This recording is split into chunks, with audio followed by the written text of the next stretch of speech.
The wine bottle cracked open at 30,000 feet worth of cabin pressure, but Lena Cross wasn't on a plane yet. She was on her knees in Terminal C, Gate 47, using duty-free Merlot as a makeshift chest decompression tool while a Navy SEAL bled out on polished airport tile. The volunteer doctor who'd shoved her aside 60 seconds earlier now stood frozen, his confident barking replaced by paralyzed silence. Security cameras captured every second. The crowd's phones raised like a firing squad of witnesses. The spreading crimson pool, the moment when the dying man's lips formed words that made no sense to anyone watching. "Captain Cross, you came back." That's when the real chaos began, because Lena Cross wasn't supposed to exist anymore. If you want to see how a woman erased from military records brought an entire system to its knees, stay with me until the very end. Like this video, drop a comment telling me what city you're watching from. I want to see how far this story travels across the world. The coffee had gone cold in Lena's hand before she noticed.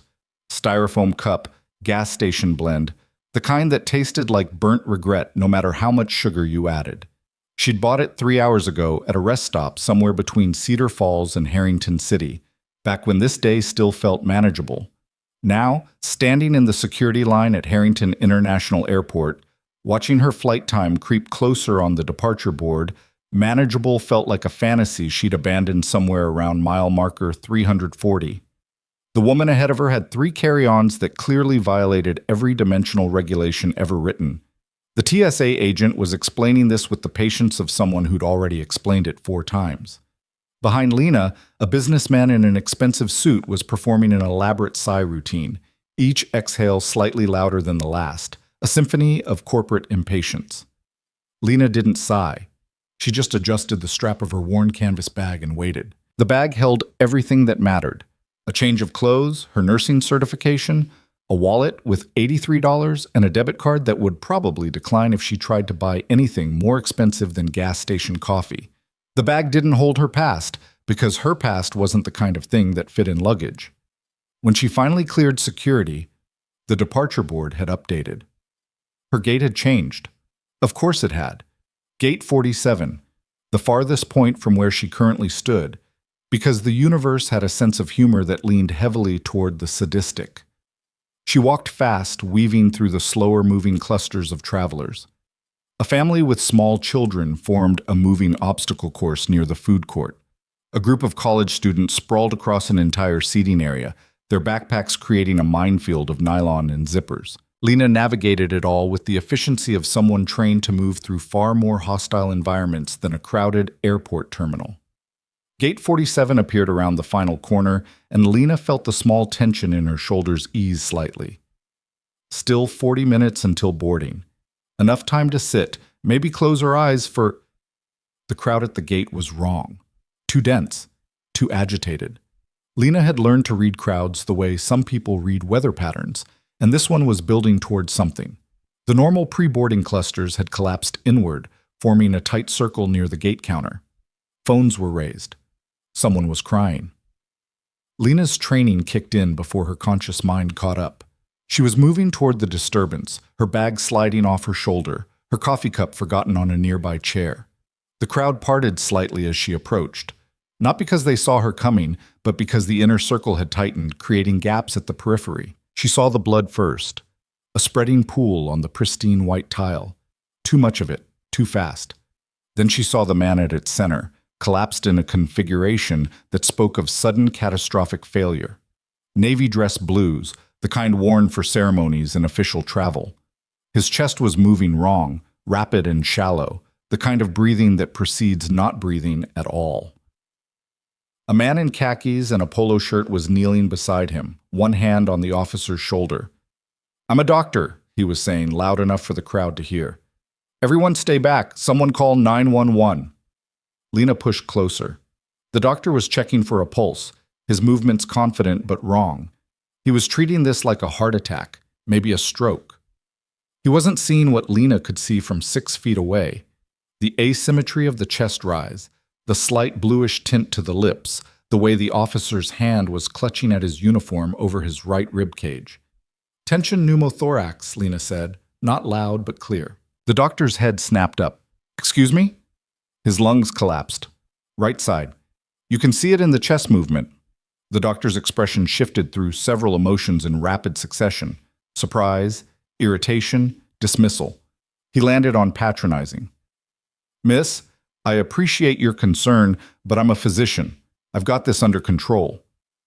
He's got maybe 2 minutes before his heart stops, Lena said. She was already moving closer, already cataloging what she'd need. The collapsed lung is creating pressure on his heart and major vessels. You need to decompress it now. Step back, the doctor said, his voice sharp. I don't need armchair diagnosis from… What are you, a nursing student?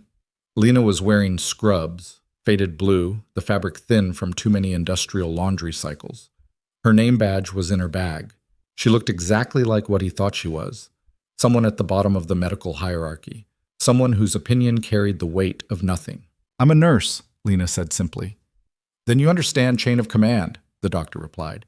He turned back to the officer, reaching for his wrist to check the pulse again, wasting seconds. Someone find me an AED, now. The crowd murmured and shifted. A gate agent was already on the phone, her voice high and tight as she relayed information to emergency services. A security officer had appeared, trying to manage the growing cluster of onlookers. Lena watched the officer's chest. The asymmetry was worsening. His lips were losing color. In her peripheral vision, she could see the doctor preparing to start chest compressions. Exactly the wrong intervention for this specific crisis. Chest compressions on a tension pneumothorax would be like hammering a nail into a balloon. She had a choice. She could step back, defer to the doctor's authority, let the system work the way it was designed to work. Or she could do what she'd been trained to do, what her instincts were screaming at her to do. The officer's eyes opened slightly, unfocused and glassy. They tracked across the crowd without seeing, searching for something or someone. Then they found Lena. For just a second, there was recognition, impossible recognition, and his lips moved around words that had no sound. Lena dropped to her knees on the tile beside him. Miss, I said step back. The doctor's hand was on her shoulder, trying to physically move her. Lena ignored him. She placed her hand on the officer's chest, feeling the abnormal movement, confirming what she already knew. Sir, I'm going to help you. Stay with me. Security? The doctor's voice had gone from irritated to angry. Get her away from my patient. The security officer moved in, uncertain. Ma'am, you need to… If you move me, he dies, Lena said. She didn't raise her voice. She didn't need to. Tension pneumothorax. His right lung has collapsed and the pressure is crushing his heart. He needs needle decompression immediately. She's not qualified to make that diagnosis, the doctor snapped. This is a cardiac event. We need to start CPR and… Look at his chest, Lena interrupted. She pointed. Right side barely moving, left side compensating, neck veins distended. He's hypoxic and deteriorating. You start compressions, you'll kill him. The doctor stared at her, his face flushing red. How dare you? Do you have a trauma kit? Lena asked the security officer directly. Anything with a needle? A catheter? We don't carry medical supplies, the security officer said. He looked between Lena and the doctor, clearly out of his depth. The airport first aid stations are too far, Lena said. She was scanning the area now, her training taking over completely. Gate 47, International Terminal, which meant duty-free, which meant… She stood abruptly and ran. Not toward the first aid station, not toward the nearest airport employee. She ran toward the duty-free shop 30 yards down the concourse, her worn sneakers squeaking on the polished floor. Behind her, she heard the doctor shout something. The security officer called for her to stop. She didn't stop. The duty-free shop was bright and overstocked, a maze of luxury items and travel-sized indulgences. Lena went straight for the wine section. Her hands closed around 2 bottles, unopened, sealed, the glass thick and heavy. She didn't check the price. She ran back toward Gate 47. The crowd had grown. More phones were raised now, more people filming than helping. The doctor was starting chest compressions, his hands positioned over the officer's sternum, his face set in grim determination. Stop! Lena skidded to her knees beside them, the wine bottles clutched against her chest. You're making it worse. Security, remove her now. The doctor didn't stop the compressions. Lena looked at the officer's face. His lips were gray now. His eyes had closed. The distension in his neck veins was worse, visible even to an untrained eye. 15 seconds, maybe 20, before it was too late. She made her choice. She twisted the cap off one wine bottle and dumped the contents across the floor. Red wine spread like blood, soaking into the grout between tiles. The crowd gasped. The doctor stopped compressions, staring at her like she'd lost her mind. Lena smashed the neck of the bottle against the floor. It shattered perfectly, leaving a jagged glass edge. She grabbed the officer's uniform jacket and ripped it open, buttons scattering. His undershirt tore easily. "What the hell are you doing?" The doctor lunged for her. The security officer grabbed the doctor instead, some instinct overriding his uncertainty. "Wait, just wait." Lena counted ribs with her fingers, fast and certain. Second intercostal space, midclavicular line. The landmark was clear under her touch. She raised the broken bottle. "She's going to stab him!" someone in the crowd screamed. Lena drove the glass edge into the officer's chest, just deep enough, just precise enough. There was resistance, then a release. Air hissed out, the sound unmistakable, the pressure escaping. The officer's chest wall shifted, the asymmetry correcting immediately. The officer gasped, a real breath, deep and desperate. Color began returning to his face in a visible wave. The terminal went silent except for the hiss of escaping air and the officer's ragged breathing. Lena grabbed the second wine bottle, still sealed. She twisted the cap slightly to break the seal, then jammed the neck of the bottle into the opening she'd created in the officer's chest. An improvised flutter valve. Air could escape but not re-enter. Basic battlefield medicine. The kind of thing you learned when standard equipment wasn't available, and creativity was the difference between life and death. The doctor stared at the setup, his face cycling through expressions too fast to track. That's impossible. You can't just—" "It's working," Lena said quietly. She had her fingers on the officer's carotid now, feeling the pulse strengthen. His pressure's coming back up. Sirens were approaching from outside, growing louder.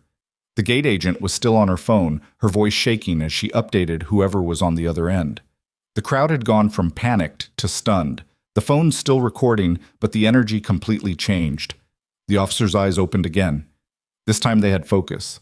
They found Lena immediately, locked onto her face with an intensity that made her uncomfortable. His lips moved, forming words that came out barely audible. "Captain, you came back." Lena's blood went cold.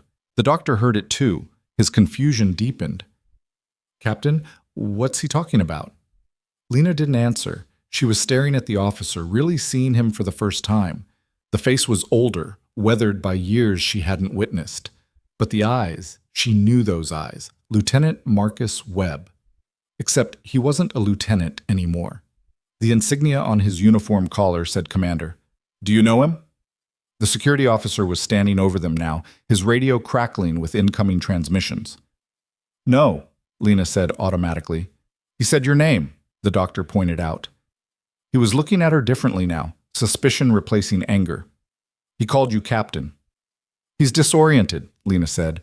"Hypoxia can cause confusion." But Marcus was still staring at her, and there was nothing confused in his expression. There was recognition and something else. Relief, maybe.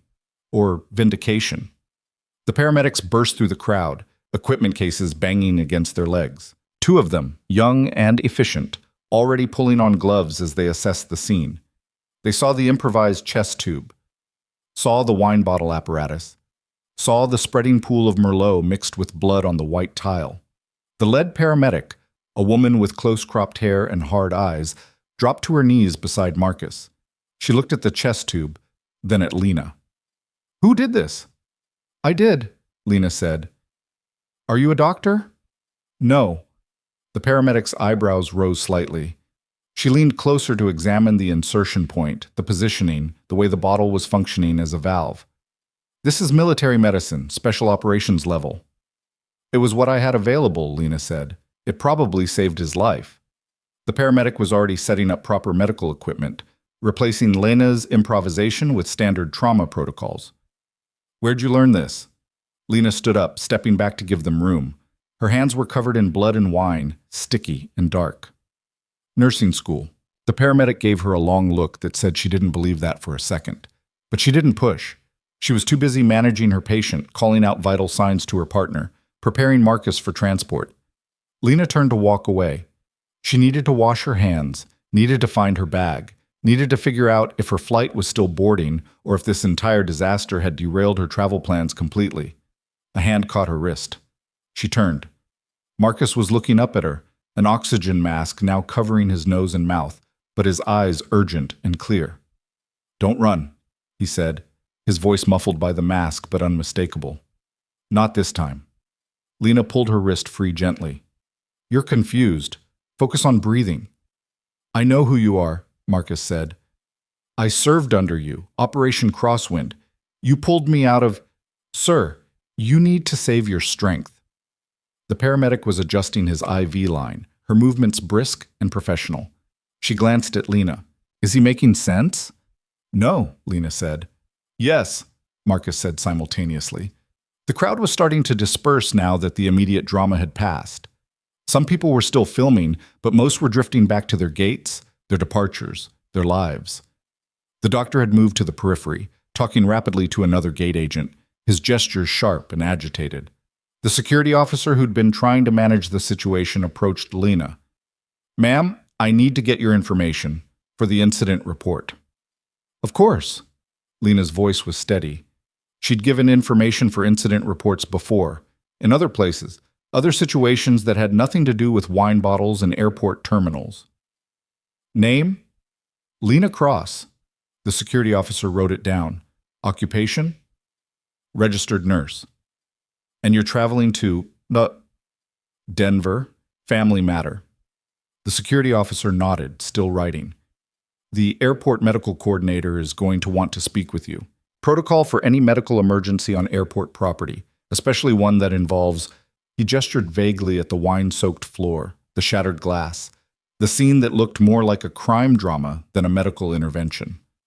"I understand," Lena said. The paramedics were loading Marcus onto a stretcher now. He was stable, his color good, his breathing strong with the oxygen support. He kept trying to turn his head to see Lena, kept trying to say something more. But the paramedics were focused on transport. They had a job to do, and they were doing it. As they wheeled him toward the terminal exit, a different kind of commotion erupted near the airport entrance. Lena heard it before she saw it, the sharp cadence of military boots on tile, the authoritative voices cutting through the ambient airport noise. A group of Navy personnel in service uniforms appeared, moving with purpose and formation through the crowd. The security officer's radio crackled. "All units, be advised, military personnel on site for medical emergency at Gate 47. Cooperate with their requests." Lena felt her stomach drop. She'd known this was a possibility the moment Marcus said her name. She'd hoped, stupidly, desperately, that she could slip away before it escalated. But hope had always been unreliable.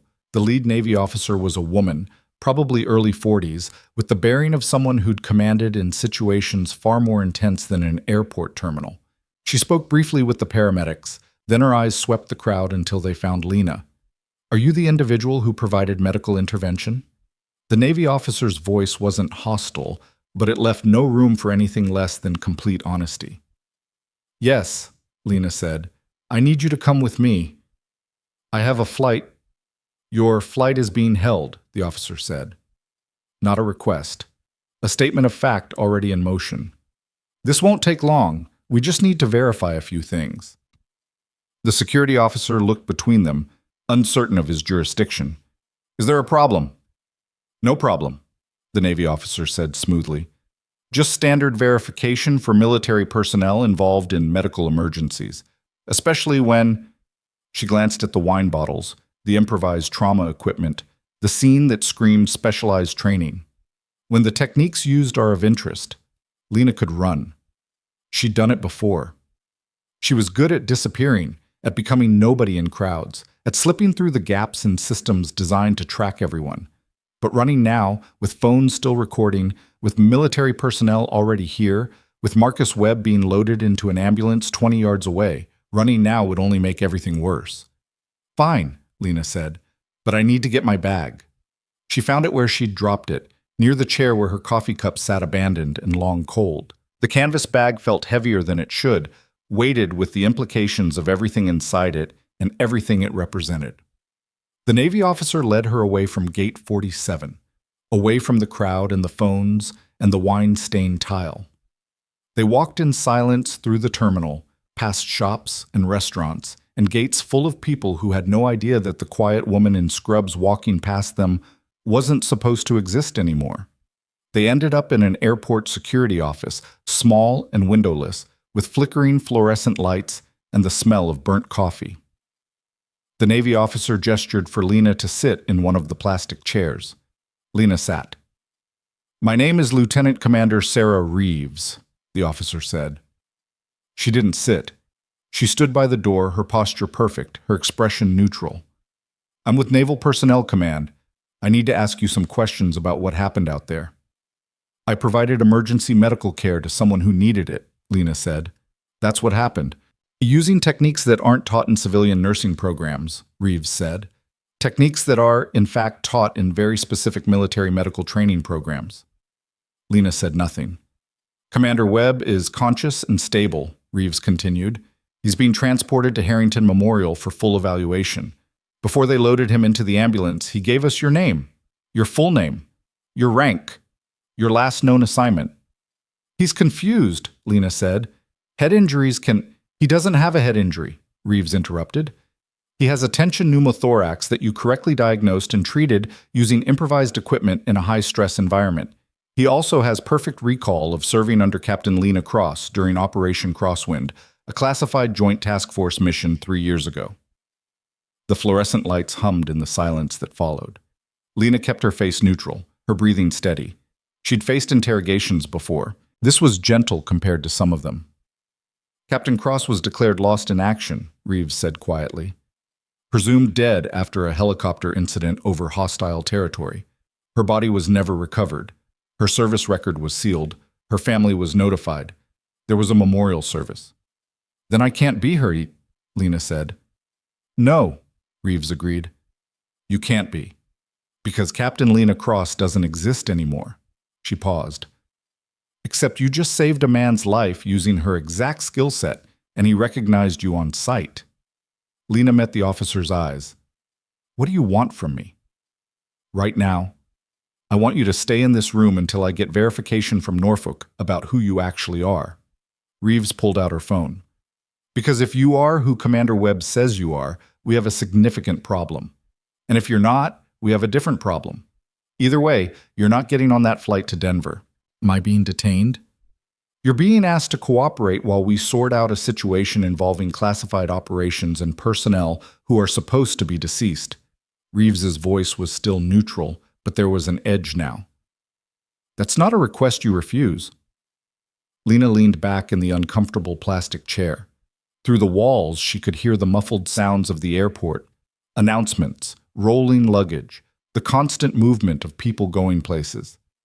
She'd been trying to go somewhere, too, away from here, away from this, away from everything that room represented. But Marcus Webb had recognized her, had said her name, had dragged her past into her present with a handful of whispered words and a collapsed lung.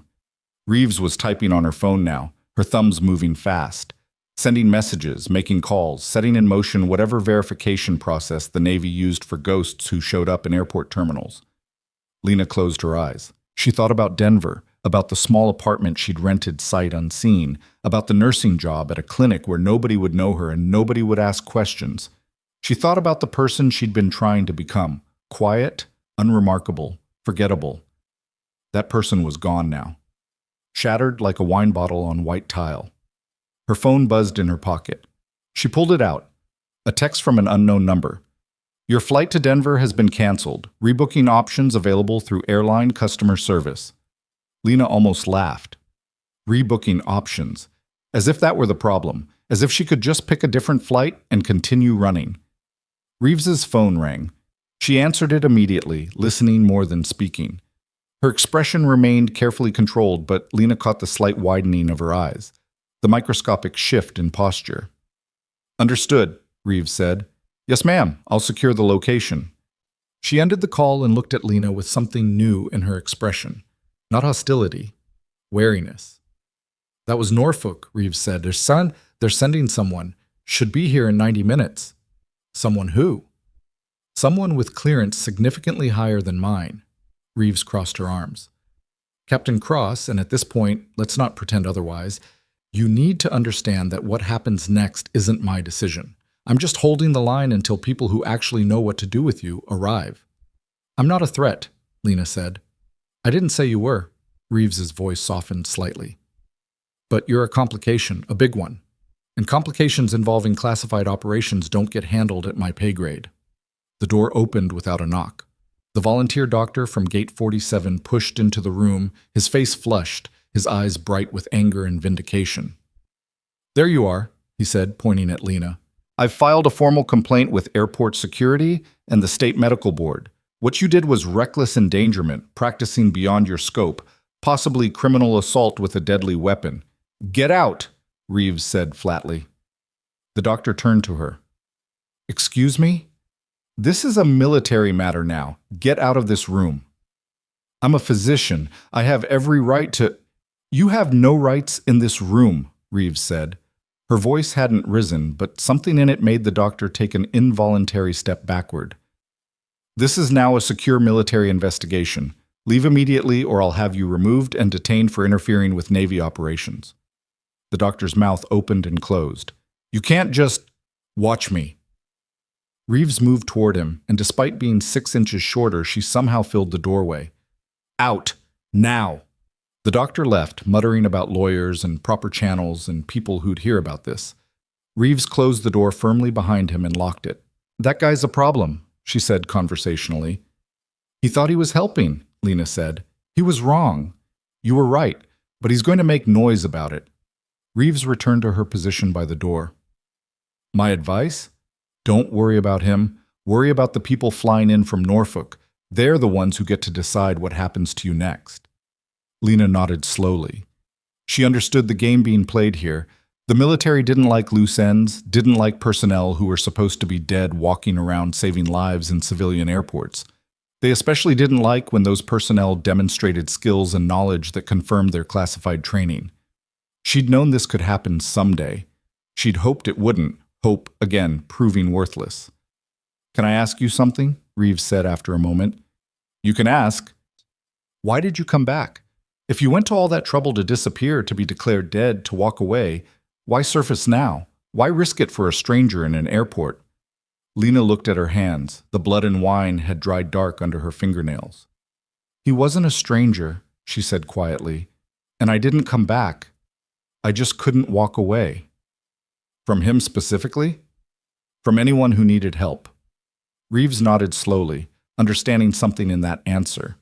That's why you were a captain, wasn't it?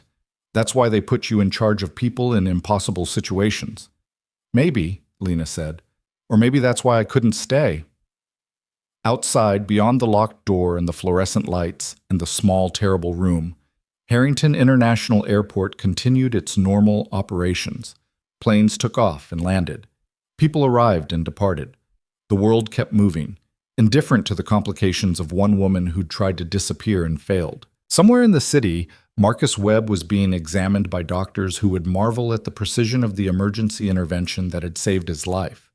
Somewhere else, people were making phone calls, sending secure communications, mobilizing resources to deal with a problem named Lena Cross. And in the small office, Lena waited. Not running, not hiding, just waiting to see what would happen when the past she'd tried to bury finally caught up to her present. The fluorescent lights hummed. Reeves checked her phone. Time moved like honey, slow and inevitable. Somewhere between the wine-stained tile and the locked room, between the panic and the silence, Lena Cross had stopped existing as a ghost.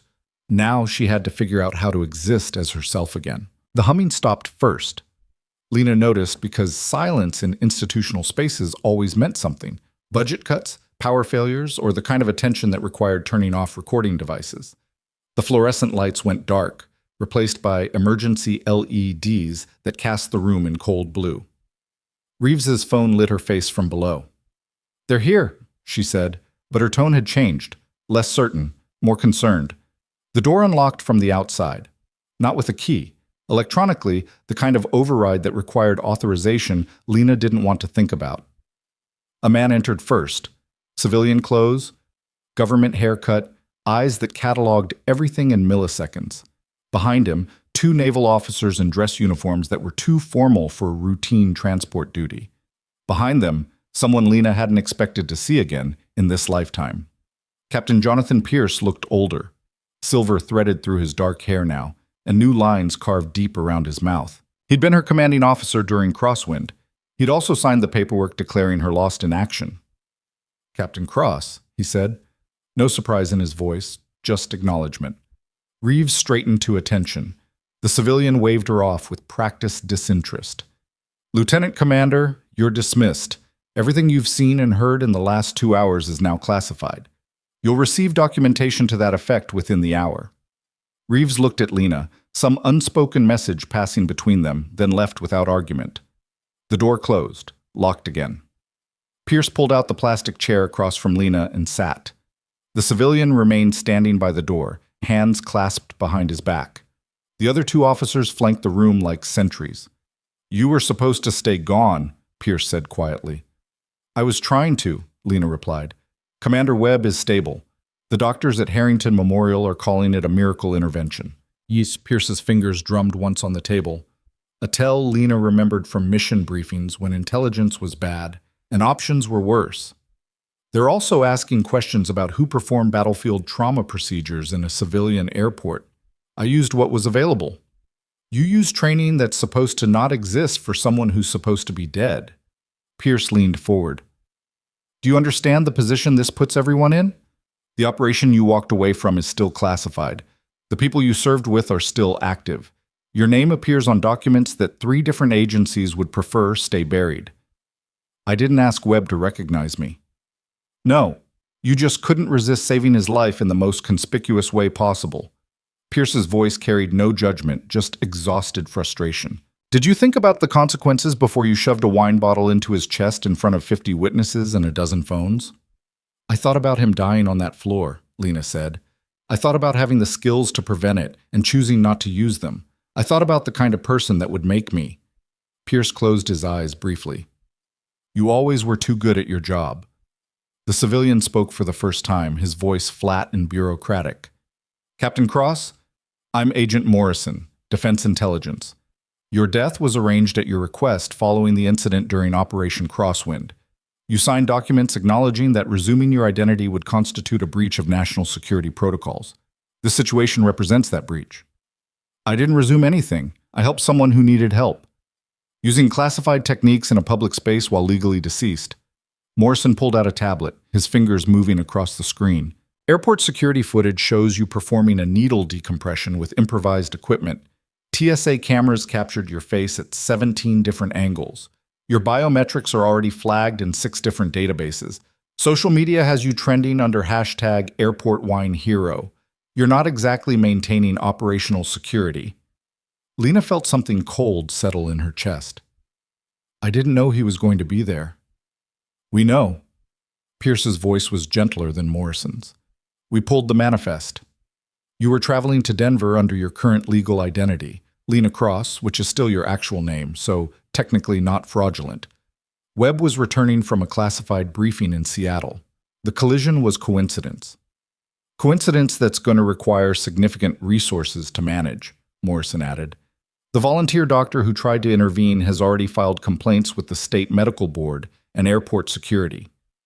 He's alleging assault with a deadly weapon. The media is requesting interviews, and Commander Webb, in his current pain-medicated state, keeps telling anyone who'll listen that you're a decorated Navy captain who saved his life twice."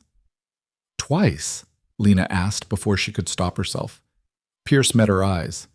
"Basra Province, 2021. You pulled his team out of a compound under fire when their extraction failed. He took shrapnel to the leg. You performed field surgery while enemy combatants were breaching the perimeter. The memories came back sharp and immediate. The compound walls crumbling under RPG fire, Webb screaming through gritted teeth as Lena dug metal fragments from his femoral artery, the helicopter finally arriving 90 seconds before their position was overrun. She'd been younger then, more certain, less tired. "I was doing my job," Lena said. "You were doing it exceptionally well," Pierce replied. "Which is why, when you requested discharge following the incident, When you asked to be declared lost in action instead of processing through normal separation, I agreed. You'd earned the right to disappear if that's what you needed. What incident? Lena asked, though she knew. She just wanted to hear if he'd say it. Pierce's jaw tightened. The one where your entire medical unit was hit by friendly fire due to faulty intelligence, and you were the only survivor. The one that should have killed you, but didn't because you were 50 yards away treating casualties from a separate engagement. The one where you had to identify the bodies of 11 people you'd served with for 2 years. The cold in Lena's chest spread. She remembered the smoke, the silence that followed the explosions, the way her hands had shaken so badly afterward she couldn't write the incident report until Pierce had taken the pen from her and told her he'd handle it. We gave you an honorable alternative, Pierce continued. Medical discharge would have meant questions, evaluations, records that followed you. Being declared lost in action meant you could walk away clean, start over, be someone else. I tried, Lena said. Not hard enough, apparently. Morrison's voice cut through the moment. Because now we have a situation where a legally deceased military officer performed classified medical procedures in a public airport, saving a current active duty commander who's broadcasting her identity to anyone in earshot. That's not trying. That's creating an intelligence nightmare. One of the silent officers by the wall shifted slightly.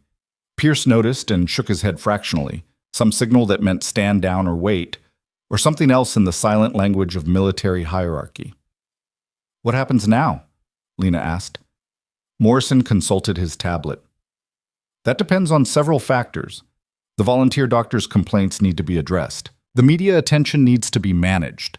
Your legal status needs to be clarified. And we need to ensure that your knowledge of classified operations remains secure. Are you threatening me? I'm explaining reality. Morrison's expression didn't change. You possess information about operations that are still active. You have training in techniques that remain classified.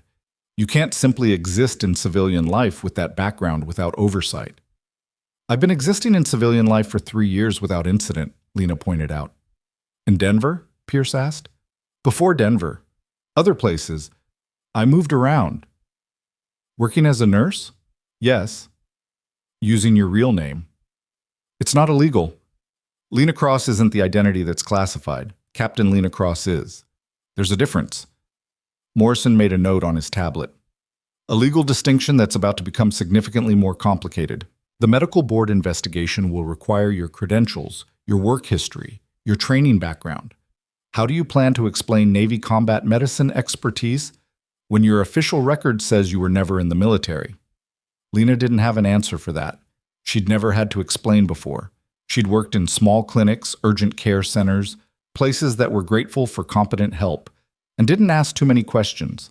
She'd been careful never to demonstrate too much, never to stand out, never to be exceptional enough to warrant scrutiny. Then Marcus Webb had collapsed at her feet, and her training had overridden 3 years of careful invisibility. The doctor is the real problem, Pierce said, apparently reading her silence as defeat. His name is Dr. Richard Castellano. He volunteers at the airport as part of a medical response program. He's also incredibly proud of his credentials and doesn't appreciate being shown up by someone he perceives as beneath his station. I wasn't trying to show him up. I was trying to save a life. You succeeded. He failed. In front of witnesses and cameras. That's not something men like Castellano forgive. Pierce pulled out his own phone and showed Lena the screen. It was a news article already published with a headline that made her stomach drop. Local doctor raises concerns about unqualified woman's dangerous airport intervention. She scanned the article. Castellano had given an interview claiming that Lena's actions were reckless, that she'd endangered the patient, that using broken glass and wine bottles constituted assault rather than medicine. He called for a full investigation into her credentials and mental state. He's on television right now, Morrison added helpfully. 3 different networks. He's very articulate about how dangerous you are. Webb is alive because of what I did, Lena said. Webb is alive and Castellano looks incompetent, Pierce corrected. Which one of those facts do you think he's more focused on? The door opened again. A woman in navy dress uniform entered, captain's insignia on her collar, an expression that suggested she'd rather be anywhere else. She carried a folder thick with documents. Captain Pierce, she said formally. Agent Morrison, I have the preliminary investigation results. Pierce gestured for her to continue. The woman, her name tape read Sullivan, opened the folder and began reading in a crisp professional tone. Commander Marcus Webb, currently assigned to Naval Special Warfare Command, suffered an acute tension pneumothorax while waiting for a flight at Harrington International Airport. Medical intervention was performed by a civilian woman, later identified as Lena Cross. The intervention included emergency needle decompression performed with improvised equipment. Commander Webb survived and is listed in stable condition. The attending physicians at Harrington Memorial have confirmed that without immediate intervention, Commander Webb would likely have died within 3 to 5 minutes of collapse. So I saved his life, Lena said. Is that the crime? Sullivan ignored her and kept reading. Dr. Richard Castellano, volunteer physician with the Airport Medical Response Program, was first on scene but failed to correctly diagnose the condition. He attempted to prevent Ms. Cross from providing treatment and has since filed multiple formal complaints alleging criminal conduct. Based on what? Lena asked. Based on the fact that you stabbed a man with a broken bottle, Morrison replied. The technical accuracy of the procedure doesn't change the optics. Sullivan turned a page. Security footage and witness statements confirm Ms. Cross's actions. However, her medical background check reveals inconsistencies. She's registered as a nurse in 4 different states under the name Lena Cross, but her educational records show significant gaps. No military service appears in her employment history, despite demonstrating military-level trauma skills. Because I'm supposed to be dead, Lena said flatly. Which creates the legal problem, Sullivan agreed. A legally deceased person cannot hold nursing credentials. All 4 state registrations are therefore technically fraudulent. The cold in Lena's chest turned to ice. You're going to revoke my license. The states are going to revoke your licenses, Morrison corrected.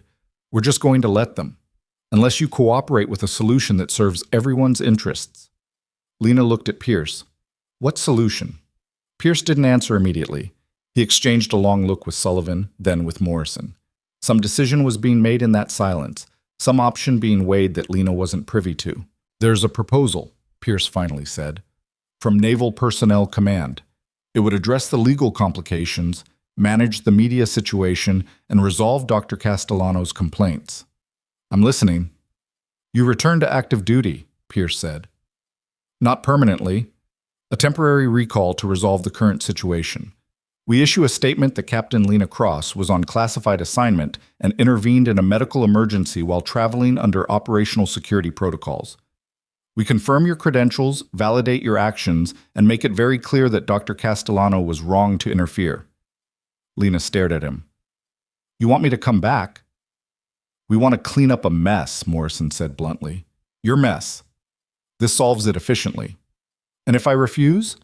Then you face revocation of your nursing licenses, potential criminal charges for practicing medicine without valid credentials, and civil liability for the assault allegations. Morrison's voice was completely neutral, delivering consequences like weather reports. You'll also remain legally deceased, which means you can't work, can't have a bank account under your real name, can't exist in any official capacity. You'll spend the rest of your life running from place to place, working under the table, hoping nobody asks too many questions. I've been doing that for 3 years, Lena said. And how's that working for you? Pierce asked quietly. Did you sleep well in those 3 years? Did you feel safe? Did you feel like yourself? Lena didn't answer because they both knew the truth. Sullivan spoke up. The recall would be administrative only. 6 months, maybe less. Long enough to make official statements, testify if necessary, establish your credentials and credibility. After that, honorable discharge with full benefits and a clean record. You could work anywhere, use your real name, stop hiding. Or I could just leave, Lena said. Right now. Walk out of this room and disappear again. You could try, Morrison agreed, but we'd find you, and next time the offer won't be this generous. Pierce leaned forward, his voice dropping to something almost gentle. Lena, you saved Webb's life today. You did it in front of dozens of people who are calling you a hero. Let us make that official. Let us give you back what you lost. You've earned it. I lost it on purpose, Lena reminded him. 3 years ago, when you were traumatized and grieving. Maybe it's time to let yourself come back. Lena looked around the small room, the peeling paint, the emergency lights, the officers standing silent witness to her choice. She thought about Denver, about the apartment she'd never see, about the quiet, anonymous life she'd been trying to build. She thought about Marcus Webb's eyes when he recognized her, about the certainty in his voice when he told her not to run. She thought about the 11 bodies she'd identified 3 years ago, about the way her hands had shaken, about the silence that had followed her for months afterward. "I need time," she said. "You have 2 hours," Morrison replied. "Commander Webb is being interviewed by military investigators at Harrington Memorial.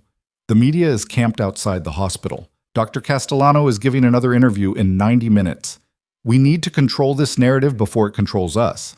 That's not time. That's an ultimatum." "That's reality," Morrison said again. "Make your choice, Captain Cross. Come back and clear your name, or stay gone and lose everything you've built." Pierce stood up. "I'll be outside. If you want to talk through your options without an audience, I'm available." He left. Sullivan followed. Morrison remained impassive and patient, like he had all the time in the world to wait for her answer.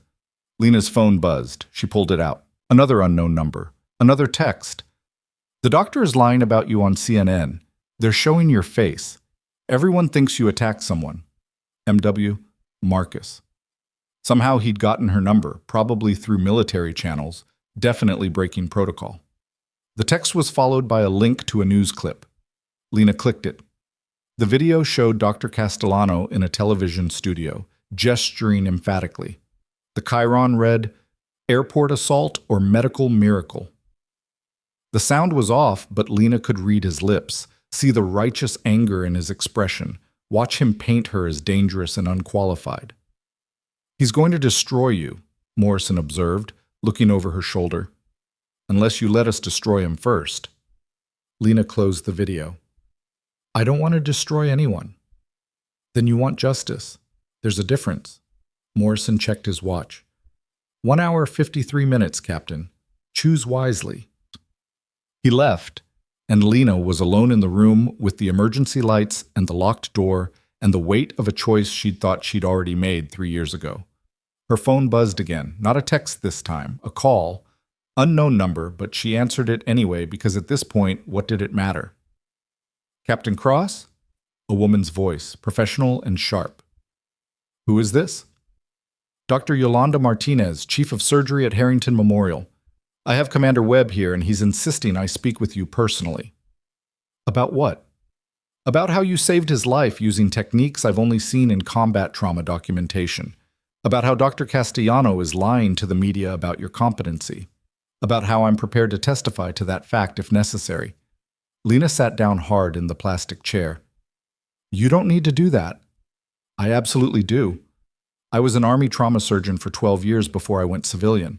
I know battlefield medicine when I see it. What you did in that airport was textbook military emergency intervention performed under impossible conditions. Castellano couldn't have done it. I couldn't have done it without proper equipment, but you did it with wine bottles and training that I'm guessing you're not supposed to talk about. Dr. Martinez, I'm also looking at your patient right now. He's stable, grateful, and very insistent that I contact someone named Captain Pierce to clarify what actually happened. So I did. And Pierce told me that you're trying to stay invisible while Castellano publicly crucifies you." "It's complicated." "It's simple," Martinez countered. "You saved a life. Castellano failed to save that life and can't handle being shown up. I'm not going to let him rewrite reality because his ego can't handle the truth." Through the phone, Lena heard Marcus's voice in the background, insistent and slightly slurred from medication. Martinez's voice moved away from the receiver as she spoke to him, then came back clearer. "He wants to talk to you," Martinez said. "I don't think that's a good idea." "Neither do I, but he's the patient and technically conscious, so medical ethics require I honor his wishes." There was a rustling sound, then Marcus's voice came through, rough but determined. "Captain, don't run.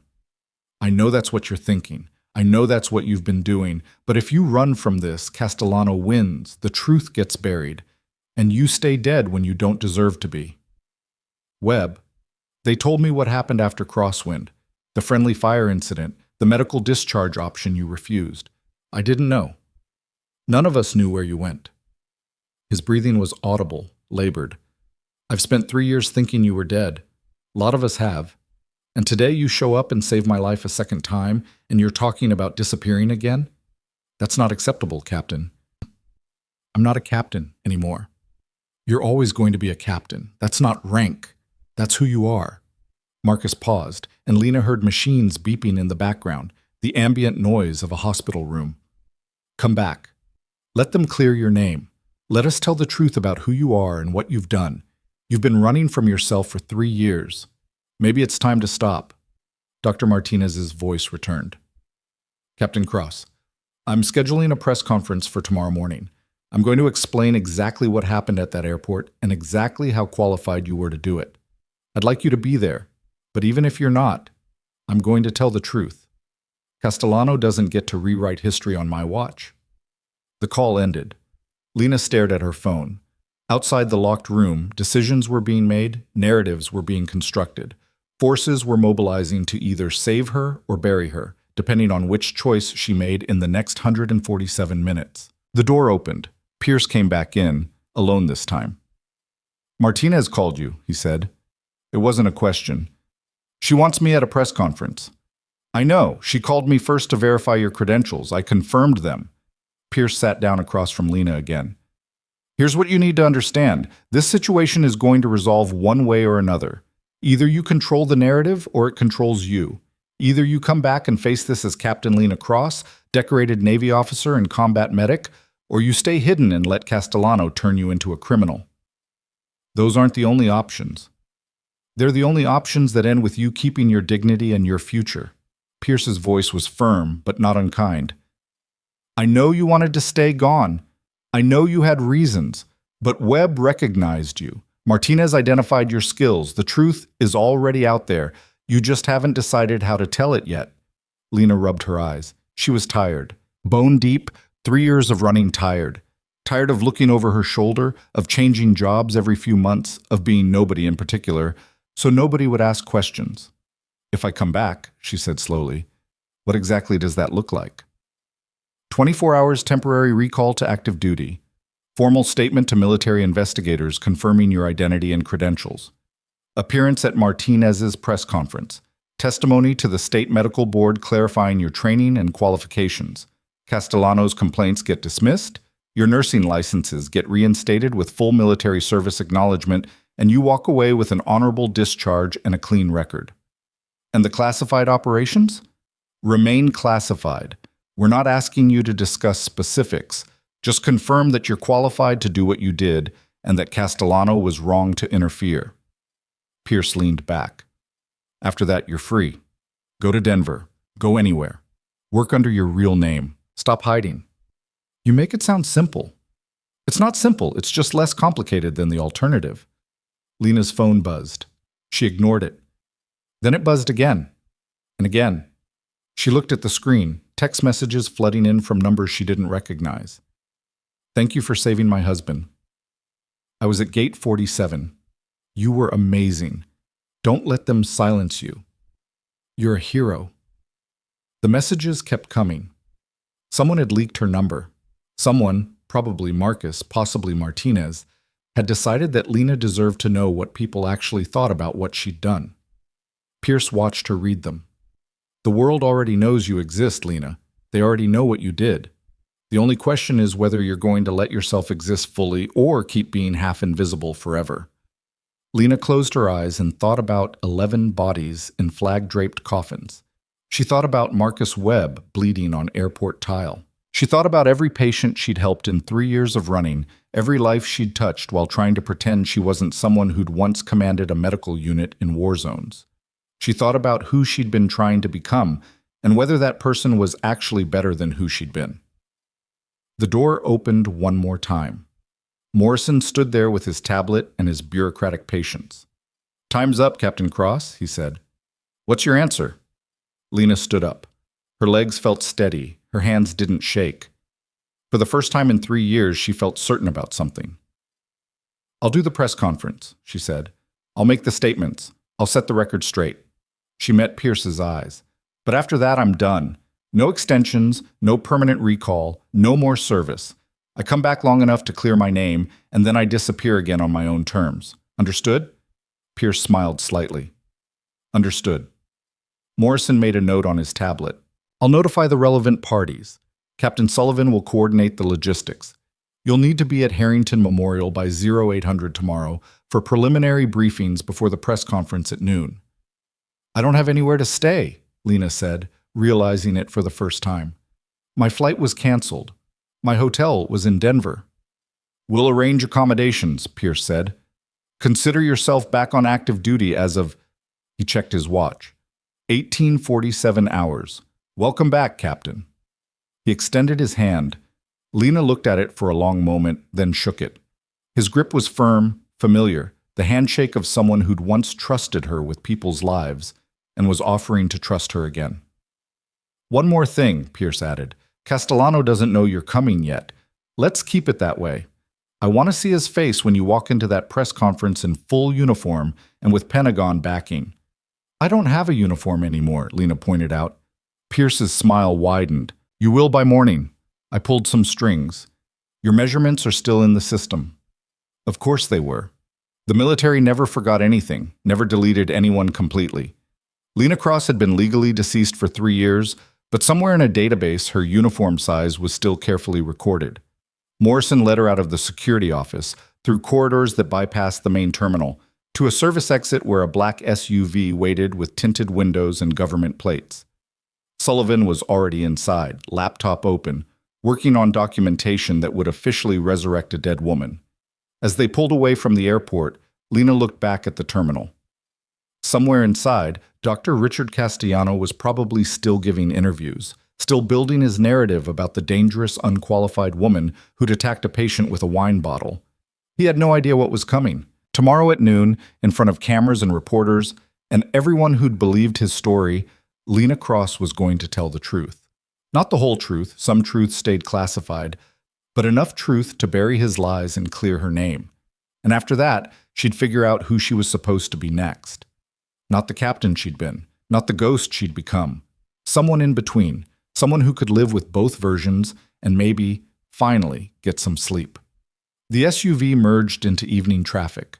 Sullivan was making phone calls, coordinating with people whose titles Lena didn't recognize. Outside the window, Harrington City passed by in amber streetlights and neon signs, a place Lena had never planned to be, where her past had caught up to her future at Gate 47. Her phone buzzed one more time. Marcus Webb. They told me you're coming back. Thank you for everything, both times. Lena didn't reply. She just watched the city scroll past and wondered if coming back was the bravest thing she'd ever done or the biggest mistake. By tomorrow at noon, she'd know. By midnight, Lena was standing in a hotel room that felt more like a holding cell dressed in corporate neutrality. The Harrington Grand, 17 floors up, a view of the city that spread like circuitry beneath her window. Sullivan had left her here 2 hours ago with instructions to rest, to prepare, to be ready for the briefing at 6 in the morning. Rest felt like a suggestion from someone who'd never spent 3 years learning to sleep light and wake fast.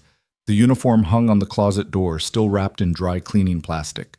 Navy dress blues, her name embroidered on the breast, captain's insignia that gleamed even through the protective covering. Someone had worked fast to pull this from whatever archive kept the clothing of the legally dead. The sight of it made Lena's chest tight. Her phone hadn't stopped buzzing since they'd arrived.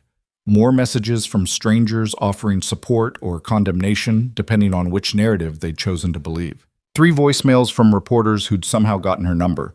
1 text from Pierce that simply read, "Get sleep. Tomorrow requires clarity."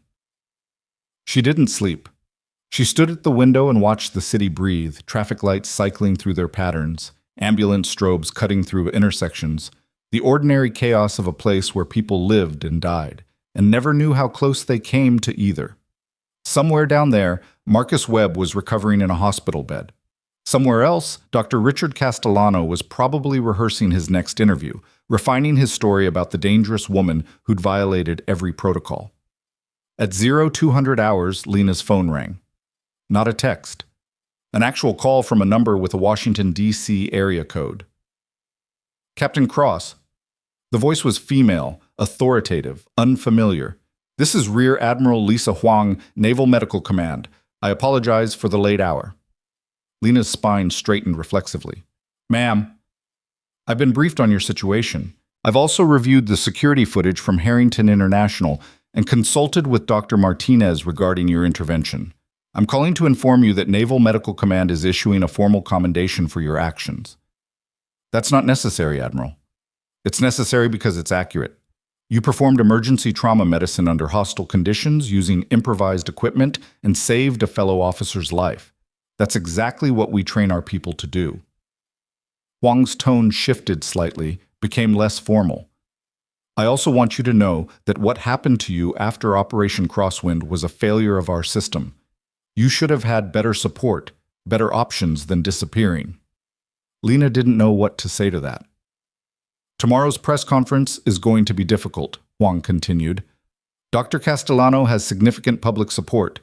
He's positioned himself as the reasonable physician protecting patients from dangerous amateurs. When you walk in and contradict that narrative with military credentials and Pentagon backing, there will be backlash." "I understand. I don't think you do. This isn't just about clearing your name. This is about publicly challenging a civilian doctor's authority with military authority. Some people will see that as overreach. Others will see it as vindication. The media will see it as ratings. You need to be prepared for all of it. I just want to tell the truth. The truth is going to make you a public figure," Huang said bluntly. "The truth is going to put your face on national news, your name in headlines, your past under scrutiny. Are you ready for that level of exposure when you've spent 3 years hiding?" Lena looked at her reflection in the dark window. "I don't have a choice." "You always have a choice. That's what I'm calling to remind you. If you want to walk away from this, if you want to stay legally deceased and disappear again, I can make that happen. We'll handle Castellano quietly through official channels. Your nursing licenses can be restored under a different identity. You can vanish. And let him keep lying about what happened? And protect yourself from a firestorm you might not survive." Huang's voice was kind but firm. "I'm giving you an out, Captain. One last chance to choose invisibility over vindication. What happens at that press conference can't be undone." Lena pressed her forehead against the cool glass. Below, an ambulance screamed toward some emergency she'd never know about. Someone was having the worst night of their life down there. Someone was fighting to save them. "I'll be at the briefing at 600, Lena said. "Then I'll see you there." Huang paused. "And Captain, thank you for your service, both then and now." The call ended. Lena set her phone down and finally looked at the uniform hanging in the closet. She unwrapped the plastic slowly, the chemical smell of dry cleaning filling the small space. The fabric was crisp, unworn, perfect. It fit like memory when she put it on at 0530, like her body remembered the weight of it, even if her mind had tried to forget. The briefing room at Harrington Memorial was full of people Lena didn't know, and a few she did. Pierce was there, Sullivan, Morrison, looking like he'd never left government service even for sleep. Dr. Martinez sat at the head of the conference table, flanked by hospital administrators whose expressions ranged from nervous to hostile. A public relations consultant was setting up a laptop, muttering about talking points and message control. Admiral Huang appeared via video conference, her image sharp on a wall-mounted screen. She nodded once at Lena, acknowledgement without warmth. "Let's be clear about objectives," Huang said without preamble. "This press conference has 3 goals. First, establish Captain Cross's credentials and qualifications beyond any doubt.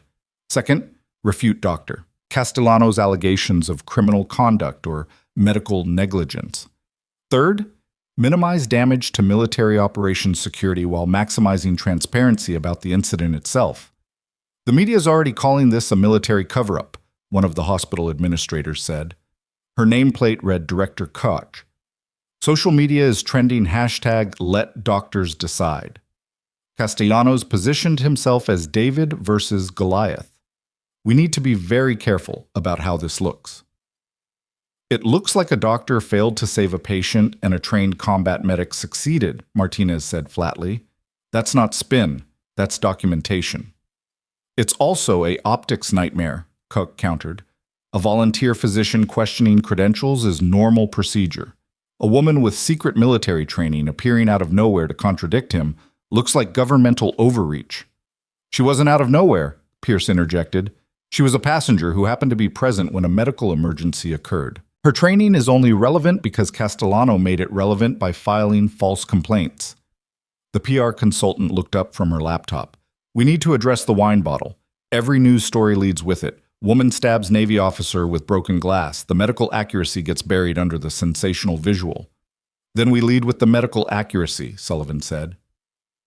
She had documentation spread in front of her, printed pages covered in medical terminology and procedural diagrams. Tension pneumothorax requires immediate needle decompression to prevent cardiac arrest. Standard equipment includes a 14-gauge needle and catheter. Captain Cross used available materials to achieve the same result. That's not criminal. That's adaptive medical response. It's also graphic and violent-looking, the PR consultant replied. We need sound bites that explain without horrifying. We need to make the audience understand this was professional, not improvisational. It was both, Lena said quietly. Everyone turned to look at her. It was professional improvisation. That's what combat medicine is. You use what you have to save who you can. I had wine bottles in training. I used both. Coke leaned forward. Captain Cross, with respect, that's exactly the kind of statement that will alienate civilian medical professionals. You're implying that military training supersedes civilian protocols. I'm stating that someone was dying and I had the skills to prevent it. The protocols can argue with themselves. I'm not apologizing for saving a life. No one's asking you to apologize, Huang said from the screen. But we are asking you to be strategic. This press conference will be attended by reporters from every major outlet. Your statements will be analyzed, dissected, used to support or attack military medical programs nationwide. Choose your words carefully. Martinez stood up. I'm chief of surgery at this hospital. I'm also a veteran combat surgeon with 12 years of field experience. When I say Captain Cross performed a textbook emergency intervention, that's not opinion. That's expert medical testimony.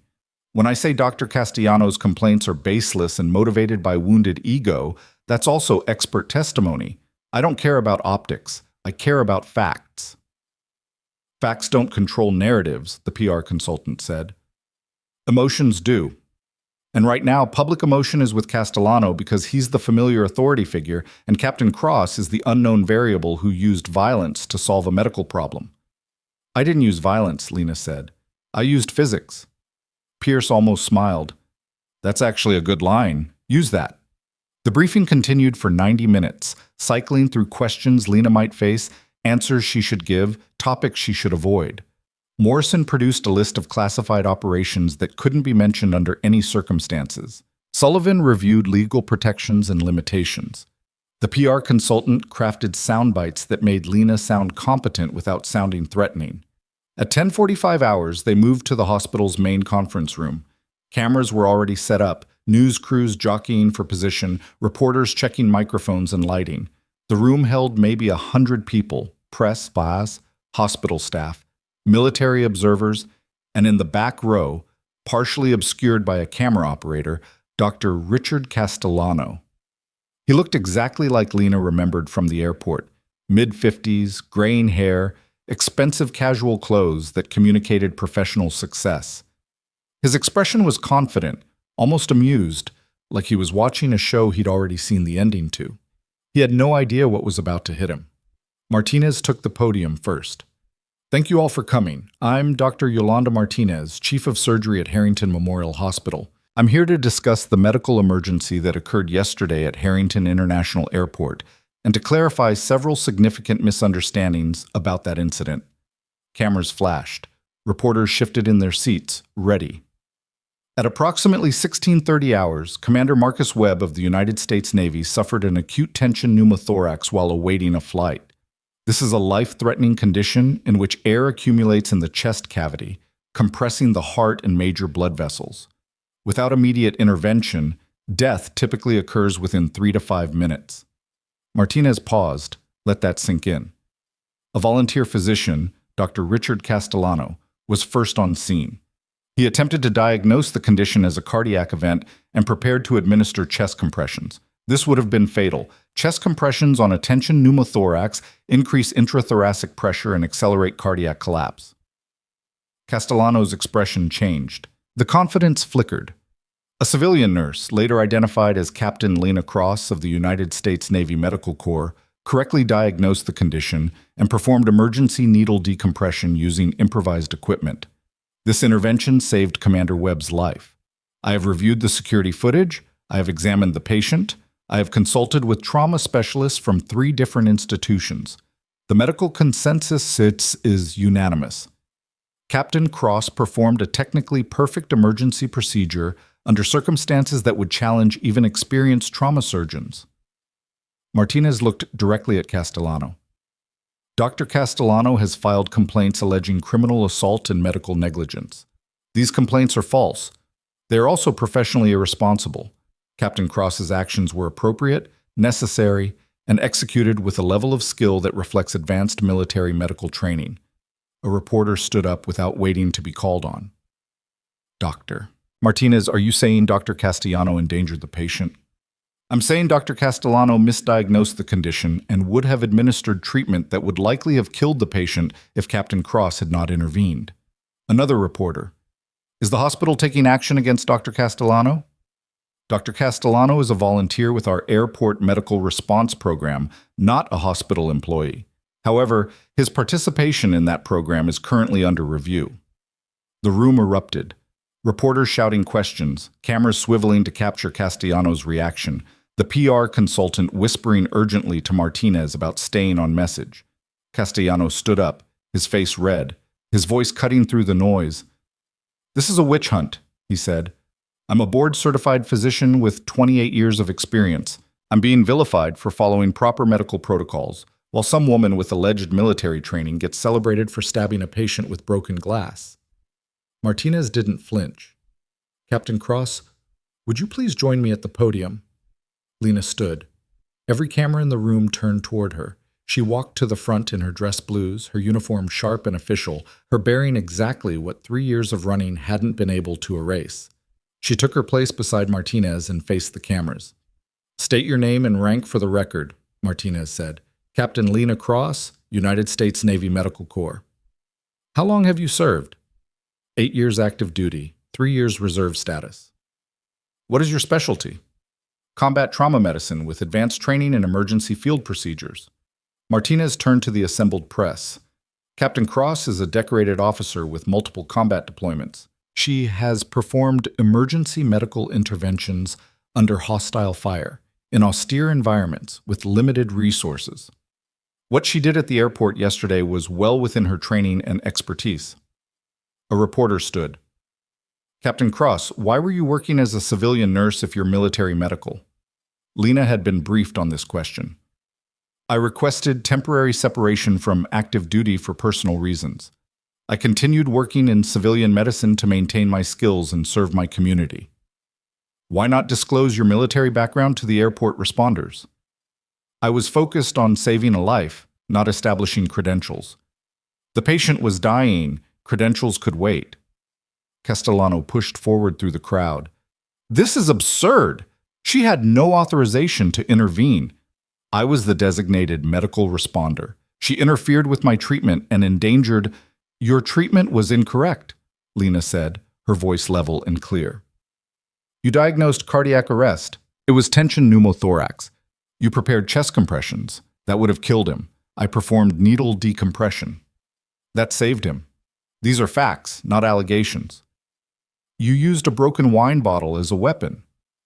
"I used a broken wine bottle as a surgical instrument because it was the only sharp object available with sufficient strength to penetrate the chest wall.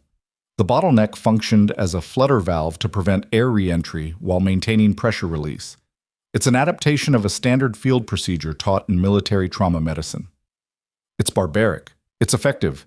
Commander Webb is alive. That's the only metric that matters." The room was silent now except for the whir of cameras recording every word. Admiral Huang's voice came through the PA system, her video feed displayed on screens around the room. "If I may add context, Captain Cross is being modest about her qualifications. She commanded a forward medical unit during Operation Crosswind, a classified joint task force mission. She has personally performed over 300 emergency trauma procedures in combat conditions. She has saved the lives of 47 service members who would have died without her intervention. She is one of the most highly trained combat medics in the United States military. Castellano stared at the screen, then at Lena, realization finally breaking through his certainty. You were in command? I was, Lena said. Then why were you traveling in scrubs? Why didn't you identify yourself immediately? Because I wasn't on duty. I was a passenger. I wasn't looking for an emergency. It found me. A new voice from the back of the room, sharp and hostile. This is military propaganda. A woman in the press section stood up, her press badge identifying her as being from a political blog. You're using government authority to silence a civilian doctor who dared question military actions. This is exactly the kind of overreach. My son was on that flight. Another voice, different section, an older man standing near the cameras. I was at gate 47. I watched that doctor stand there confused while the officer turned blue. I watched this woman step in and save his life with whatever she could find. That's not overreach. That's heroism. Other voices joined in. A paramedic who'd been on the response team. I've worked emergency medicine for 15 years. What she did was flawless. A woman who'd been in the crowd. The doctor told her to step back. He was angry that she knew more than him. A teenager holding up a phone. I recorded the whole thing. Want to see what actually happened? The room fractured into arguments, supporters and critics clashing, the press conference dissolving into chaos. Pierce moved toward the podium, his command voice cutting through the noise. Order. We're here to establish facts, not debate politics. But the facts were already loose in the room, taking shapes that no amount of message control could contain. Castellano was backing toward the exit, his confidence completely shattered, his face the color of old paper. Reporters were shouting questions at Lena, at Martinez, at the screen where Admiral Huang watched with an expression of grim satisfaction. Morrison appeared at Lena's elbow. We need to get you out of here. This is escalating beyond... The conference room doors burst open. Hospital security rushed in, but they weren't alone. Military police followed them, moving with purpose toward a specific target. The lead MP, a woman with sergeant stripes, approached Lena directly. Captain Cross, we have a situation. Commander Webb's room has been breached by unauthorized personnel claiming to be press. He's requested military protection and specifically asked for you. Everything stopped. The chaos froze mid-argument as everyone processed what the MP had just said. What kind of unauthorized personnel? Lena asked. Unknown. They bypassed hospital security approximately 15 minutes ago. Commander Webb activated his emergency beacon. We responded, but he won't allow anyone except you into the room until we verify their credentials. Martinez was already moving. That's my hospital, my patient. Where? Third floor, room 317, the MP said. Situation is currently contained but escalating. Lena looked at Pierce. He nodded once, permission and warning combined. She followed the MPS out of the conference room, through hallways suddenly crowded with security personnel, into an elevator that climbed too slowly while her training calculated threat assessments and response protocols. Room 317 was at the end of a corridor that had been cleared of everyone except military personnel. 2 MPs flanked the door. Inside, Lena could hear voices. Marcus's, weakened but adamant, and someone else's, insistent and aggressive.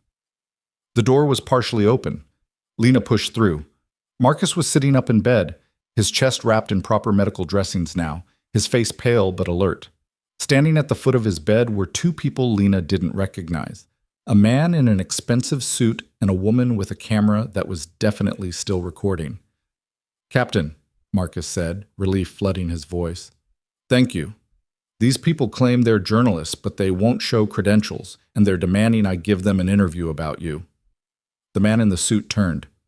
Captain Cross. Perfect timing. I'm Robert Henshaw, investigative journalist. I'm doing a piece on military personnel who operate in civilian spaces without disclosure. I have some questions about... Get out, Lena said. I have a right to... But you have a right to leave this room voluntarily or be removed by military police. Choose quickly. The woman with the camera stepped closer, filming Lena's face. Captain Cross, is it true that you faked your death to avoid prosecution for a friendly fire incident that... Lena's hand shot out and covered the camera lens. Not aggressive, just blocking. Turn it off. You can't suppress the press. I can ask you to respect a patient's privacy in a hospital room. If you refuse, that's trespassing. Lena looked at the MPs. Remove them. The MPs moved in. Henshaw tried to protest, citing press freedom and public interest, but the MPs were professionals who'd handled far more hostile extractions. Within 90 seconds, the room was clear except for Lena, Marcus, and 2 MPs stationed at the door. Marcus exhaled slowly. They showed up claiming to be from the hospital administration. Got past the nurses' station, walked right in, started asking about Operation Crosswind and whether you'd been dishonorably discharged. How did they know about Crosswind? Someone's been digging. Someone with access to military records or contacts who have access. Marcus shifted in bed, wincing. Captain, this is going to get worse before it gets better. People are going to dig into your past. They're going to find things. Let them find things. I'm not hiding anymore. Some things should stay hidden, not for your sake. For operational security, for people who are still active in programs you served in. Marcus's voice dropped. Crosswind involved personnel from 6 different countries. Some of those people are still working covert operations. If reporters start publishing details about team composition or mission parameters, I won't discuss classified operations, Lena said. You won't have to. They'll piece it together from other sources. Public records, FOIA requests. Interviews with people who don't know they're revealing sensitive information. Marcus looked exhausted suddenly. I'm glad you came back, Captain, but you need to understand what coming back means. You're not just clearing your name, you're exposing an entire infrastructure that relied on you staying buried. Lena sat down in the chair beside his bed. Through the window, she could see news vans in the hospital parking lot, satellite dishes pointed at the building like weapons. Then we contain what we can and trust the system to protect what we can't. You have a lot of faith in the system for someone it tried to forget. The system didn't forget me. I asked to be forgotten. There's a difference. Marcus studied her face. What changed between wanting to disappear and showing up to a press conference in dress blues? You recognized me, Lena said simply. You said my name. After 3 years of nobody knowing who I was, you saw me and said my name. She paused. I realized I was tired of being nobody. You were never nobody, Captain. You were just scared to be somebody. Before Lena could respond, her phone buzzed. Pierce. Press conference imploded. Castellano walked out. Media requesting follow-up interview with you. Admiral Huang wants to debrief. Morrison flagged 3 separate security breaches related to your file. Get back here. Marcus saw her expression. Go. Do what you need to do. I'm fine here. You're not fine. You have a chest tube and unauthorized journalists breaching your room. I have MPS at my door and the best trauma surgeon on the East Coast monitoring my recovery. I'm safer than you are right now. Marcus's voice was firm despite his weakness. Go be Captain Cross. Let the world remember why that name used to mean something. Lena stood. The MPS at the door straightened to attention as she approached. One of them, the sergeant, spoke quietly. Ma'am, we're authorized to provide you with security detail if needed. The situation outside is active. Active how? Protesters. Some supporting you, some supporting Dr. Castellano. Media circus. Hospital administration requesting military personnel minimize visibility to avoid escalation. Lena looked back at Marcus. This is what you meant about it getting worse. This is just the beginning, Marcus said. Wait until they start calling you before congressional committees. The elevator ride down felt like descending into a storm. The doors opened on the main floor and Lena stepped into controlled chaos. Hospital security was managing crowd control. Reporters were being corralled into designated areas.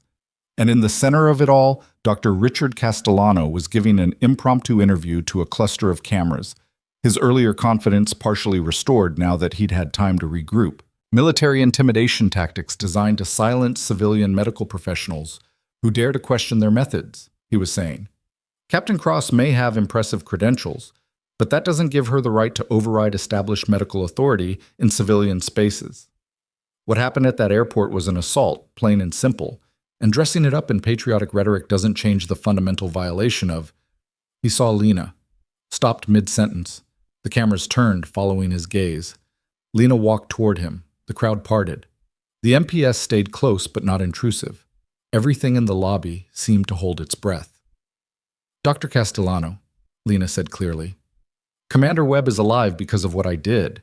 You were wrong about the diagnosis. You were wrong about the treatment, and you're wrong now. I didn't assault anyone. I saved a life. If you can't accept that, that's your problem, but stop lying about what happened. I'm not lying. You told the media I attacked someone with a weapon. That's a lie. You told investigators I practiced medicine without credentials. That's a lie. You've built an entire narrative on lies because you can't admit that you froze when someone needed help, and I didn't. Castellano's face went red. You had no authority. I had training and I had courage. That's all the authority an emergency requires. This is exactly what I'm talking about, Castellano turned to the cameras. Military arrogance. The assumption that training supersedes proper medical. You misdiagnosed a tension pneumothorax as cardiac arrest, Lena interrupted. That's not a matter of authority or protocol. That's basic emergency medicine. You failed. I succeeded. Accept it. The reporters were recording everything. The hospital security was watching nervously. Pierce appeared from somewhere, moving to intercede, but Lena wasn't done. You want to make this about military overreach? Fine. Let's talk about civilian ego. You couldn't handle being wrong in public, so you manufactured a narrative where you're the victim and I'm the villain. You filed false complaints. You gave inflammatory interviews. You put more energy into protecting your reputation than into understanding what actually saved your patient's life. I have 28 years, and I have 8 years of keeping people alive in conditions that would break most physicians. Experience doesn't matter if it's wrong experience. I'd rather have 1 year of being right than 28 years of being confidently incompetent. The lobby went silent. Someone in the crowd, one of the protesters maybe, or a reporter who'd abandoned objectivity, started clapping. Others joined. Not everyone, but enough that the sound built into something that felt like vindication. Castellano stared at Lena, his mouth working around words he couldn't quite form. Then he turned and walked out of the hospital, cameras following him, the whole disaster of his day captured in his hunched shoulders and rapid exit. Pierce reached Lena's side. That was not subtle. I'm done being subtle, Lena said. 3 years of subtle didn't work. Maybe direct will. Direct means you're now the face of this story. Direct means every news outlet in the country wants an interview. Direct means, Pierce's phone buzzed. He looked at it, his expression changing. Direct means the state medical board just dismissed all complaints against you and issued a formal statement supporting your actions. That's good. It's good, and it's terrifying because it means this story has momentum now, and momentum doesn't stop just because you want it to. He showed her his phone. The screen displayed a news headline.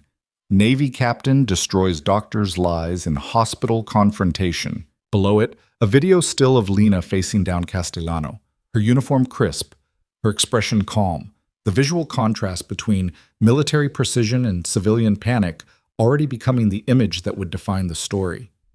Welcome back to being visible, Pierce said quietly. Hope you remember how to handle it. Lena looked at the screen, at her own face staring back at her in pixels and judgment. The woman in that image looked nothing like the person who'd been running for 3 years. She looked like a captain. She looked like someone who'd decided that being seen was better than being safe.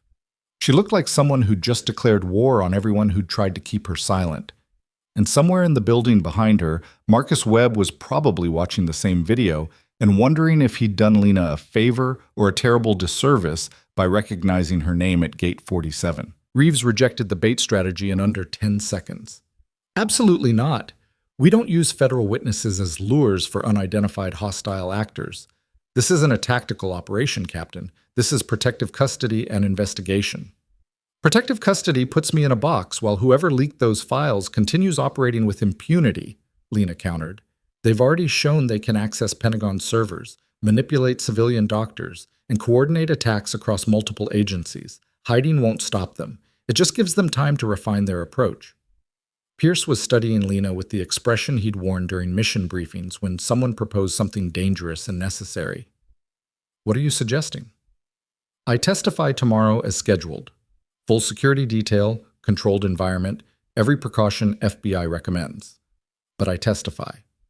Because whoever orchestrated this wants me either silenced or discredited before I can go on record about what actually happened. They've invested significant resources into stopping tomorrow's testimony. Let's find out why. Morrison shook his head. The why is obvious. Your testimony contradicts the narrative they're building about military overreach. You're living proof that trained personnel can make civilian systems better rather than undermine them. That's Senator Hendricks' concern. This is bigger. Lena pulled out her phone, scrolled to the threatening text. This isn't political. This is personal. Someone wants me specifically destroyed. Someone who knew I was alive before Webb collapsed at that gate. The room went quiet as the implications settled. Sullivan spoke first. You think someone orchestrated the airport incident, put you and Webb in the same place intentionally? I think it's an unlikely coincidence that 3 years of successful invisibility ended the exact moment a former team member needed emergency medical intervention in my direct line of sight. Lena looked at Pierce. Lena's self. How many people knew I was on that flight? Officially, no one. You were traveling under your legal name on a civilian ticket. There's no reason anyone would flag it. But Pierce's expression suggested he was reconsidering that assumption. Reeves was already pulling up flight manifests on her tablet.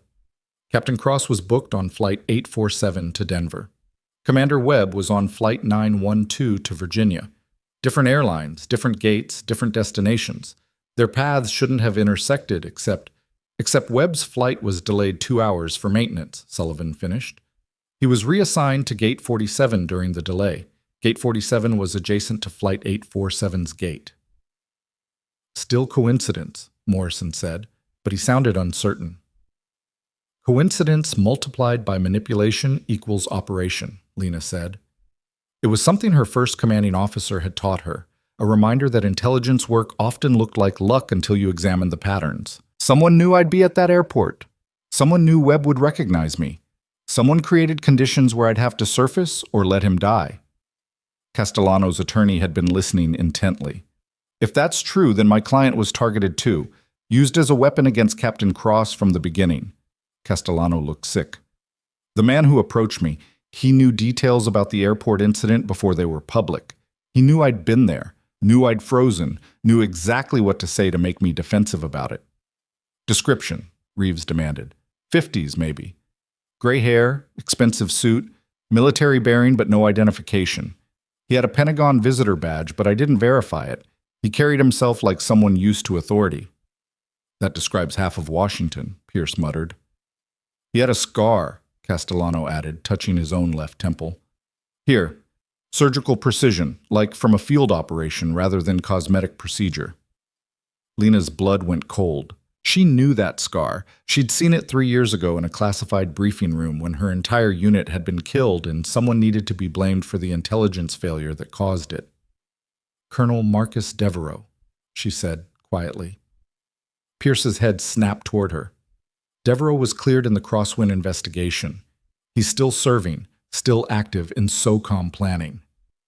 He was cleared because the investigation was classified and limited in scope. He was the intelligence officer who provided the coordinates that led to my unit being in the wrong location at the wrong time. 11 people died because his intelligence was wrong. Lena's hands were shaking again, but this time from anger rather than fear. He blamed me for refusing to accept his assessment and delaying our position change. Said if I'd moved my unit faster, we'd have been clear of the strike zone. That's not in the official report, Morrison said. The official report was sanitized to protect operational security and command reputations. But Devereaux spent months implying I was responsible for the deaths. When I requested to be declared lost in action, he was one of 3 officers who signed off on it. Lena looked at Reeves. He wanted me gone then. Apparently he wants me destroyed now. Reeves was already making calls, her voice sharp as she issued instructions to agents who could verify Devereaux's current location and activities. Pierce was pulling up service records. Morrison was contacting Pentagon security. The room transformed into a tactical operations center focused on a single target. Sullivan's tablet chimed. She read the incoming message, and her expression hardened. Devereaux requested access to your personnel file 4 days ago. Claimed it was for a retrospective analysis of Operation Crosswind for training purposes. Request was approved by his commanding officer. 4 days ago was before the airport incident went public, Lena said. 4 days ago was the day after Commander Webb was assigned to travel through Harrington, Sullivan corrected. Devereaux could have known Webb's travel schedule through normal SOCOM channels.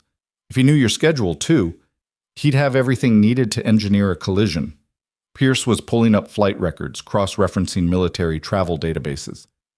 Webb's flight delay wasn't random maintenance. It was a software flag that triggered automatically based on, "This can't be right."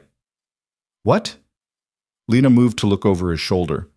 The maintenance flag was entered manually by someone with system administrator credentials.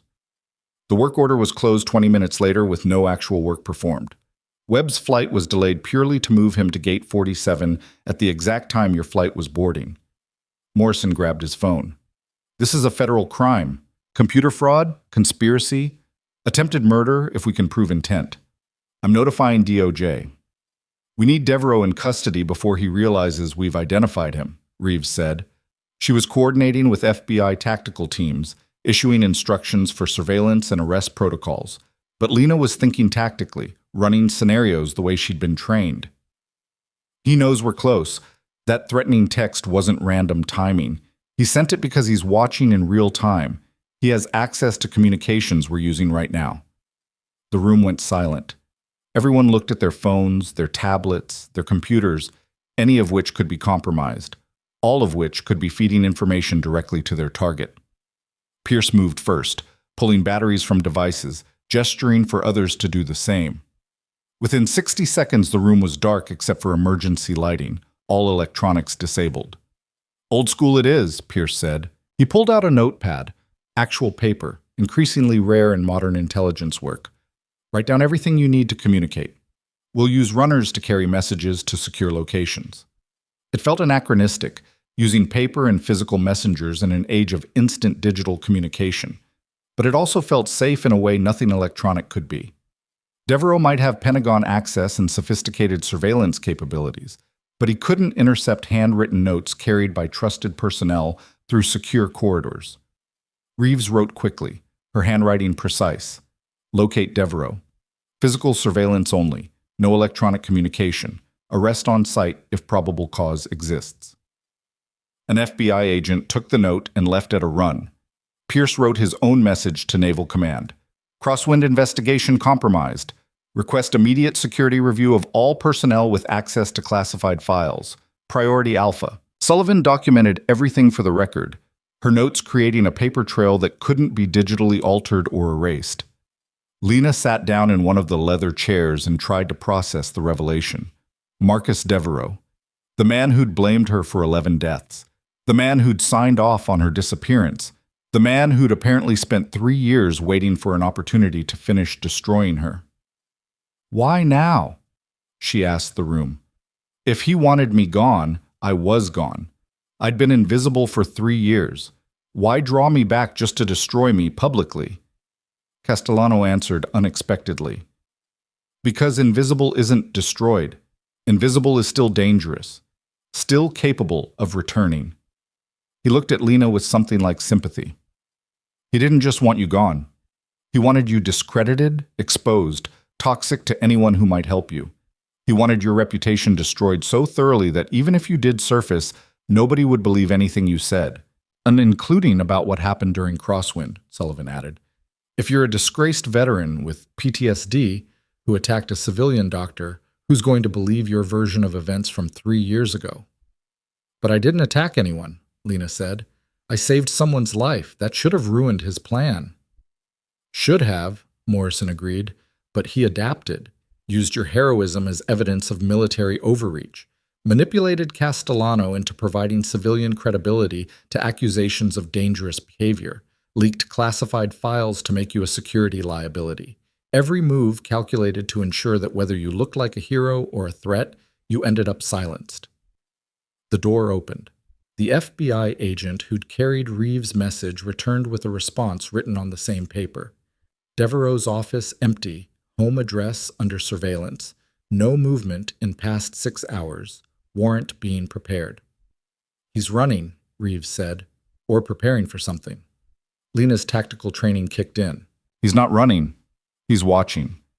He orchestrated this entire operation to culminate in tomorrow's hearing. He wants to see me testify and fail, wants to watch his plan succeed. Then he'll be at the Senate building, Pierce said. Not physically, too risky, but he'll have surveillance in place. He'll be monitoring from somewhere he can watch in real time without being exposed. Lena stood. We need to find his observation post before tomorrow. Reeves shook her head. That's investigative work for trained agents, not what? Not someone who served in the same units, knows his operational patterns, understands how he thinks? Lena's voice was sharp.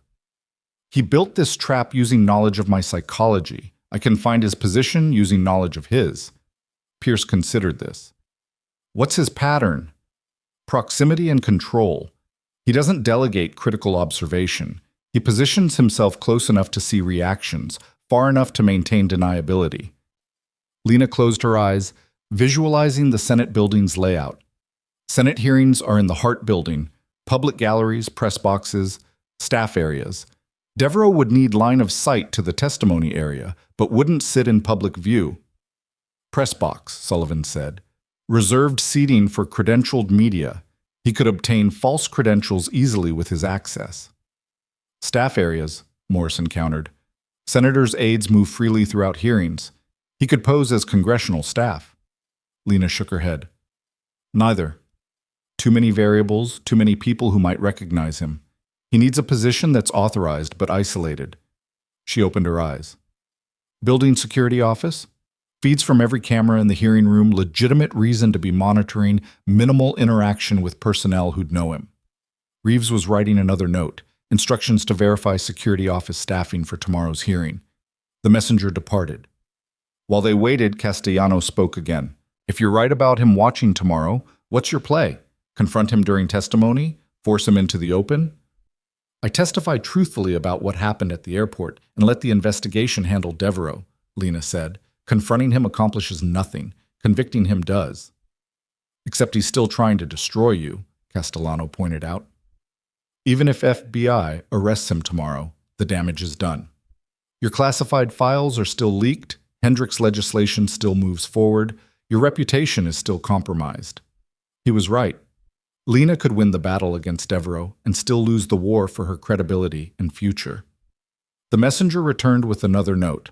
Security office staffing verified through official Senate channels. All personnel confirmed as legitimate.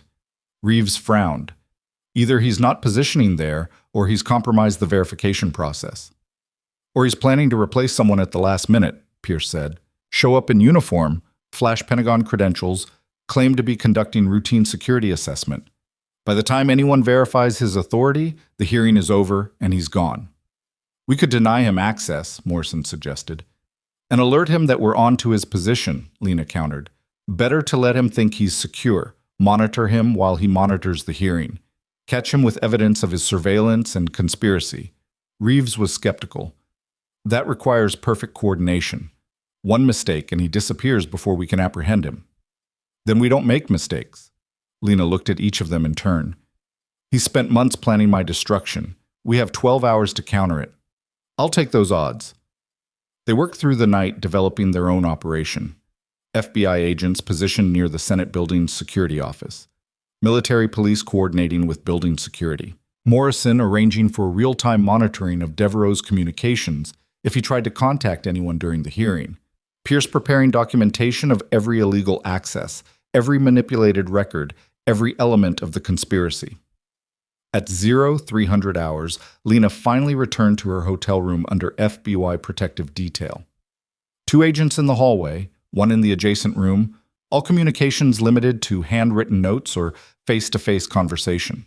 The paranoia felt excessive until she remembered that Devereaux had compromised Pentagon servers and manipulated flight schedules. Excessive was probably insufficient. She tried to sleep, but her mind kept running tactical scenarios. What if Devereaux didn't show at the security office? What if he'd anticipated their counter-operation and positioned himself elsewhere? What if the entire plan fell apart and she ended up testifying while he watched from an unknown location, still in control, still winning? At 0500 hours, she gave up on sleep and reviewed her testimony notes. The facts were straightforward. She'd diagnosed correctly, intervened appropriately, saved a life. But facts had never been the real battlefield. The real fight was narrative, perception, the story people chose to believe about who she was and what her actions represented. Her phone, battery removed, screen dark, sat on the nightstand like an artifact from a simpler time when communication didn't equal vulnerability. She thought about the text Devereaux had sent. "You should have stayed dead." The certainty in those words, the entitlement, the assumption that he had the authority to determine who existed and who didn't. She'd been dead for 3 years because she'd chosen it.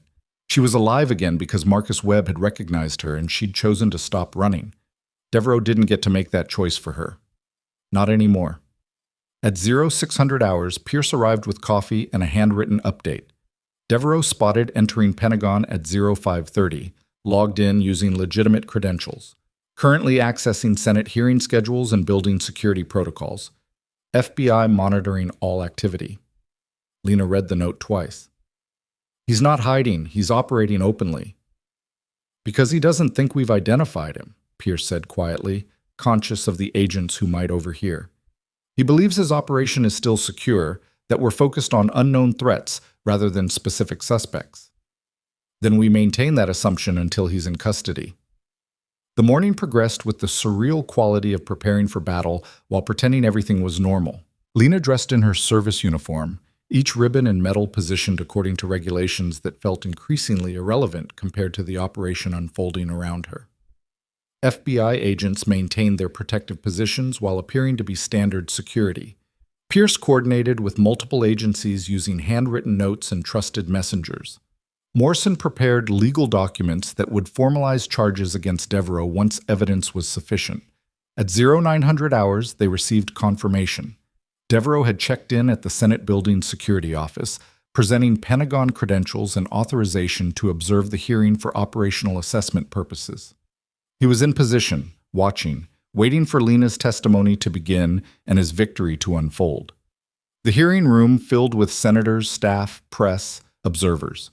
Lena took her position at the witness table, Pierce and Sullivan flanking her as counsel. Admiral Huang appeared again via video link, her presence a reminder of institutional support. Dr. Martinez sat in the gallery with other medical professionals who'd volunteered to provide expert testimony if needed. Senator Hendricks called the session to order. We're resuming our examination of military medical personnel operating in civilian spaces, specifically the incident involving Captain Cross and Dr. Castellano. Captain Cross, you remain under oath from yesterday's testimony. Understood, Senator. Before we continue, I want to address the troubling security breach regarding your classified service record. The FBI has briefed me on ongoing investigations. I want to be clear that this committee does not condone illegal access to personnel files and will cooperate fully with federal law enforcement. It was a prepared statement, carefully worded to sound supportive while maintaining her legislative agenda. Lena nodded acknowledgement. That said, Hendricks continued, the breach raises important questions about operational security and whether military personnel with sensitive backgrounds should operate in civilian spaces without proper oversight. Captain Cross, you testified yesterday that you lost 11 unit members to friendly fire. Can you elaborate on your role in that incident? Pierce placed a hand on Lena's arm, a signal to proceed carefully. She understood. This was the trap within the trap. Answer too completely, and she'd reveal classified information. Answer insufficiently, and she'd appear evasive or culpable. Senator, I was commanding officer of a forward medical unit during Operation Crosswind. We were positioned based on intelligence provided by Operational Command. That intelligence proved incorrect. An Allied airstrike targeted the coordinates we'd been assigned, resulting in 11 casualties from my unit. I survived because I was treating casualties from a separate incident approximately 50 meters from our primary position. Were you blamed for those deaths? The investigation concluded that intelligence failures, not medical unit positioning, caused the incident. I was cleared of any wrongdoing. But you requested discharge immediately afterward. Why? Lena chose her words carefully. I lost 11 people I'd served with for 2 years. People I'd trained, deployed with, trusted with my life. Their deaths, however unpreventable, affected my ability to continue serving effectively. I requested administrative separation to address that. By being declared dead? By being granted privacy to grieve and recover without ongoing operational obligations. Lena met Hendrick's eyes. Senator, I understand you're concerned about oversight and accountability. Those are valid concerns, but my request for separation wasn't an attempt to hide wrongdoing. It was a request to stop being Captain Cross long enough to remember how to be Lena Cross. The Navy granted that request. I'm grateful they did. Hendricks opened her mouth to respond, but Senator Bradley interrupted. Senator Hendricks, I have new information relevant to this hearing. May I? Hendricks looked annoyed, but nodded. Bradley held up a document. I've just received a briefing from FBI Director Chen regarding the security breach involving Captain Cross's files. The investigation has identified a suspect, Colonel Marcus Devereaux, currently assigned to SOCOM planning. Colonel Devereaux was the intelligence officer responsible for the coordinates that led to the friendly fire incident Captain Cross described. The room erupted, reporters scrambling for details, senators conferring urgently. Lena maintained neutral expression while her heart hammered. This wasn't the plan. Bradley wasn't supposed to reveal Devereaux's identity publicly until after his arrest. Bradley wasn't finished. Furthermore, evidence suggests Colonel Devereaux orchestrated the airport incident, manipulated Dr. Castellano, leaked classified files, and conducted a coordinated campaign to discredit Captain Cross in retaliation for her survival of an incident he was partly responsible for. Hendricks stood. Senator Bradley, these are serious allegations. Do you have substantiation? I have an FBI briefing document provided 30 minutes ago. Bradley distributed copies to other committee members. I also have testimony from Dr. Castellano, who has identified Colonel Devereaux as the individual who manipulated him into filing false complaints against Captain Cross. Castellano stood in the gallery. Senator, I was approached by a man matching Colonel Devereaux's description. He provided me with partial classified information and encouraged me to use it against Captain Cross. I didn't understand I was being used as part of a larger operation until yesterday. The hearing dissolved into chaos. Hendricks was demanding order. Other senators were reading the FBI briefing with expressions ranging from shock to anger. Press was filing reports in real time, and somewhere in the building's security office, Devereaux was watching his operation collapse in real time. Reeves appeared at the hearing room door, FBI agents flanking her. She made eye contact with Lena and nodded once, the signal they'd agreed on. Devereaux had been apprehended attempting to flee the security office when Bradley revealed his identity. He was in custody, his surveillance equipment seized as evidence, his conspiracy now a matter of public record. Pierce leaned close to Lena. You knew Bradley would reveal it publicly. I suggested it might be strategically advantageous to expose Devereaux before he could spin the narrative. Lena kept her voice low. He wanted a public stage for my destruction. Seemed appropriate he get a public stage for his arrest. Senator Hendricks finally restored order. This hearing is suspended pending review of these new allegations. Captain Cross, you're excused from testimony. The committee will reconvene once we've received complete briefings from federal law enforcement. It was over. Not with dramatic confrontation or climactic revelation, but with bureaucratic suspension and investigative protocols. Lena stood, accepted salutes from military personnel in attendance, ignored questions shouted by press, and walked out of the hearing room with FBI protection and Pentagon legal counsel. They took her to a secure conference room where Admiral Huang waited in person this time, having flown in overnight. Captain Cross, well done. I didn't do anything except testify truthfully. You survived a coordinated attack by a superior officer with significant resources and institutional access. That's not nothing. Huang gestured to a chair. Sit. We need to discuss your future. Lena sat. Pierce and Sullivan remained standing, protective positions flanking her chair. Colonel Devereaux is in federal custody, Huang said. He's being charged with computer fraud, conspiracy, obstruction of justice, and approximately 15 other federal crimes. His access to classified systems has been revoked. His clearance is suspended. His career is over. Good, Lena said simply. The investigation into Operation Crosswind is being reopened with full transparency this time. The intelligence failures that led to the friendly fire incident will be examined properly. If there was culpability that wasn't addressed 3 years ago, it will be addressed now. Will that bring back 11 people? No, but it might prevent 11 more from dying due to similar failures. Huang's voice was gentle but firm.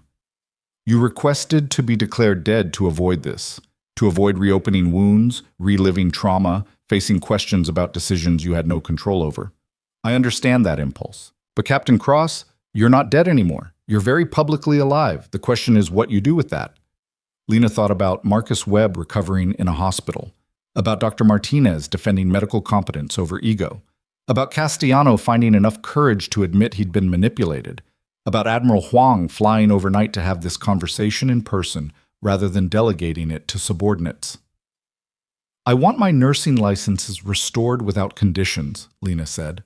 I want the military to issue a formal statement clearing me of any wrongdoing related to Operation Crosswind. I want Devereaux prosecuted to the fullest extent, and then I want to disappear again. Not legally, not officially, just quietly. Go to Denver or somewhere else and work as a nurse without being Captain Cross the viral hero or Captain Cross the controversial veteran. That's reasonable, Huang said, except for the disappearing part. You're going to be recognized everywhere you go for the foreseeable future. You're the woman who saved a Navy SEAL with wine bottles. That story has legs. Stories fade. Some do. Some become legend. Huang stood. You have options, Captain. You could return to active duty. We'd welcome you back with appropriate honors and assignments. You could work as a civilian contractor providing training to military medical units. You could consult on emergency response protocols. Or you could disappear into civilian nursing and hope people eventually forget.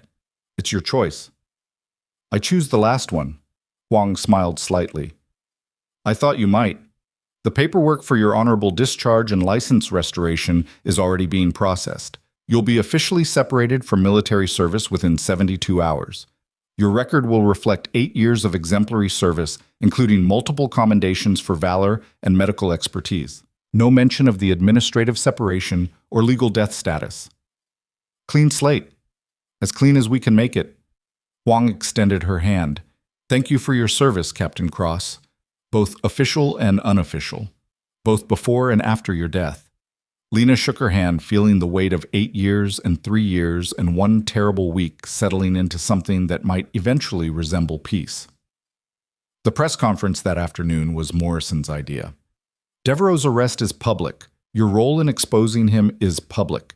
You can either let media speculate about what happened, or you can tell them directly. So Lena stood at a podium in a Pentagon briefing room, cameras recording, reporters waiting, and delivered a statement Pierce's legal team had reviewed for security concerns and Sullivan had edited for clarity. On January 29th, I witnessed a medical emergency at Harrington International Airport. I intervened using my training as a Navy medical officer and saved Commander Marcus Webb's life. Dr. Richard Castellano initially questioned my credentials and methods. That questioning was later exploited by Colonel Marcus Devereaux as part of a conspiracy to discredit me and obstruct investigation into intelligence failures from 3 years ago. Dr. Castellano has withdrawn all complaints and acknowledged he was manipulated. Colonel Devereaux is in federal custody facing multiple charges. I'm grateful to the FBI, Naval Command, and everyone who supported uncovering the truth. I look forward to returning to civilian life and continuing to serve my community as a nurse. Thank you. She didn't take questions. She didn't elaborate. She just walked away from the podium while reporters shouted and cameras flashed, and let Pierce handle the follow-up while she disappeared into the Pentagon's secure corridors. Marcus Webb called that evening from his hospital room. I watched your press conference. You looked like you wanted to be anywhere else. I did want to be anywhere else. But you showed up anyway. Said what needed saying. Let the record reflect truth instead of conspiracy. Marcus's voice was stronger now, recovery progressing well. That's the Captain Cross I remember. The one who did hard things because they were necessary. I'm not Captain Cross anymore. Discharge is final in 72 hours. You'll always be Captain Cross to people whose lives you saved, myself included. A pause. What are you going to do now? Disappear. Quietly this time. Find a place where being lean across the nurse is enough. Let me know when you land somewhere. I'll send you a bottle of wine. Good wine, not duty-free Merlot. Lena almost laughed. Deal. The call ended and she sat in her hotel room. Different hotel, different room, same city that had become the center of her unwanted visibility. In 72 hours, she'd be discharged. In a week, she'd be forgotten by news cycles that moved on to newer scandals. In a month, maybe she could walk through an airport without being recognized. Her phone buzzed. A text from an unknown number, but this time she didn't tense with fear of threats. Captain Cross, this is Dr. Martinez. Harrington Memorial is looking for a trauma coordinator to redesign our emergency protocols. Salary negotiable, recognition guaranteed, wine bottles not required. Interested? Lena stared at the text. An offer to stay. To work in the place where her visibility began. To be Captain Cross and Lena Cross simultaneously, publicly, without hiding either identity. She typed a response. Let me think about it. Martinez replied immediately. Take your time. Offer stands regardless. You've earned the right to choose your next battle. Lena set her phone down and looked out the window at Washington, D.C. lights spreading into the darkness. Somewhere out there, Devereaux was in federal custody facing the consequences of his conspiracy. Somewhere else, Castellano was rebuilding his reputation one honest admission at a time. Somewhere beyond, people were living and dying in emergencies where someone with training might make the difference. She'd spent 3 years trying to stop being the person who made differences. Maybe it was time to stop running from that. Or maybe it was time to find a new way to be that person. Somewhere quiet. Somewhere nobody expected her. Somewhere she could save lives without becoming a headline. The hotel room phone rang, an actual landline, increasingly rare, definitely secure. She answered.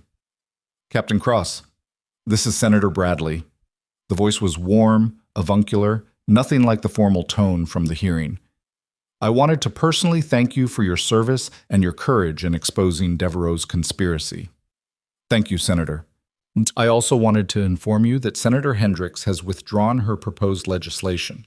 She issued a statement this afternoon acknowledging that military medical personnel represent a valuable resource rather than an oversight problem. Your case and Devereaux's betrayal changed her perspective. Lena processed that. The entire legislative threat, the entire reason for hearings and testimony and public exposure withdrawn. That's good news. It's victory, Captain. You won. Not just against Devereaux, but against a system that was preparing to criminalize expertise. Bradley paused. I hope you'll consider remaining in public service in some capacity. People like you remind us why we have a military, why training matters, why character matters. I'm just a nurse, Senator. You're a decorated combat veteran who saved lives in impossible conditions. That's not just anything. Another pause. Whatever you decide to do next, know that you have allies in Washington. Use them if you need them. The call ended and Lena sat in silence, trying to comprehend the scale of what had shifted. Devereaux arrested. Hendricks' legislation withdrawn. Her record cleared. Her licenses being restored. Her choice about what happened next genuinely hers rather than dictated by people who thought they knew better.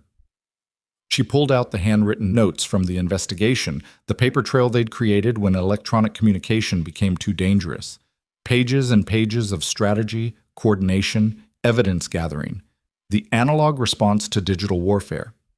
Old methods still effective when new methods were compromised. At the bottom of the stack, a note in Pierce's handwriting. You were never actually dead, Captain. We just lost track of you for a while. Welcome back.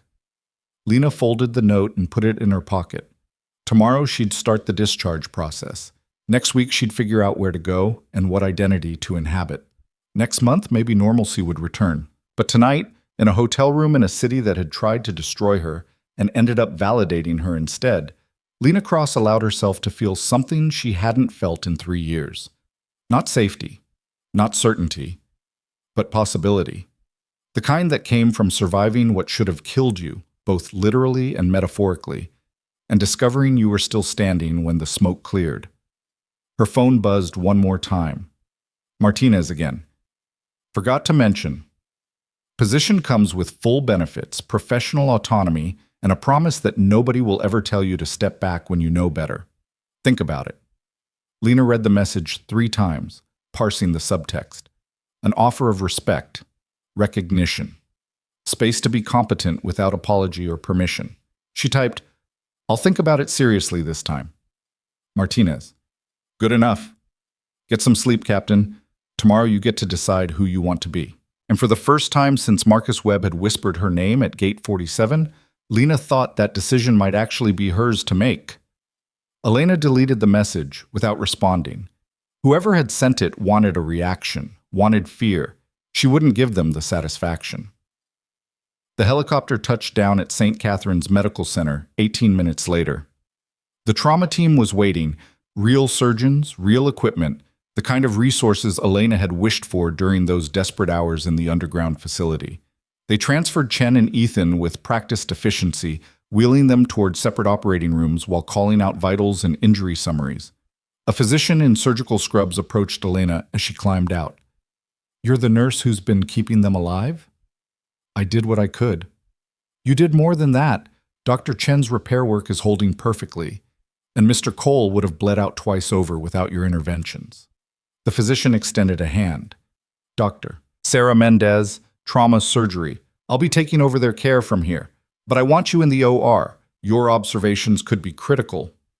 Elena looked down at herself. Blood-soaked scrubs, borrowed tactical vest, hands still trembling with exhaustion. "I need to clean up first." "There's a locker room down the hall, 5 minutes." Mendez was already walking toward the surgical wing. "I'll have someone leave fresh scrubs outside the door." Elena found the locker room, stripped off the ruined scrubs, stood under a shower hot enough to hurt. The water ran pink, then red, then finally clear as days of accumulated blood and grime washed away. She watched it spiral down the drain and thought about the message, about the people still out there, about fights that never really ended. The fresh scrubs were waiting when she emerged. She dressed quickly, tied her hair back, scrubbed her hands until they were raw. When she entered the OR, where they were working on Chen, Mendez glanced up briefly. "Talk me through what you did in the field." Elena described the surgery step by step, the damage she'd found, the repairs she'd made, the complications she'd managed. Mendez listened while working, her hands moving with the kind of fluid precision that came from thousands of hours of practice. The surgery took 2 hours, Mendez methodically checking every repair Elena had made, reinforcing sutures, ensuring that the hastily performed field surgery would hold through proper recovery. "You saved her life," Mendez said finally, stepping back from the table. "The intestinal repair is textbook. The vascular work is solid. If you'd done anything differently, she wouldn't have survived the flight here.